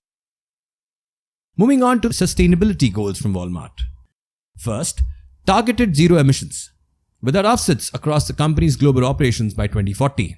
Next, 12.1% reduction in Scope 1 and 2 emission. Next, estimated 36% of Walmart's global electricity needs were supplied by renewable sources in 2020. Next, 19% decrease in carbon intensity per revenue between 2016 and 2020. And finally, 81% of waste diverted from landfills and incineration globally by 2020. Moving on to the next example of Nike, wherein Nike holding its ground on social issues. On September 3, 2018, a single tweet created uproar. A picture of Colin Kaepernick face with the words, "Believe in something, even if it means sacrificing everything." The message was spot on that Nike would be on the side of anti-racism. In the wake of George Floyd's murder, Nike flipped its tagline to read, "For once, don't do it," addressing ongoing protest around racism in America. Other issues that Nike stood ground on were like the 2017's Equality Spot or 2019's Never Stop Winning in support of the US women's national soccer team and gender equality. Moving on to the next example of IKEA and its suppliers. There are about 5.6 million people working for companies that directly supply IKEA around the world.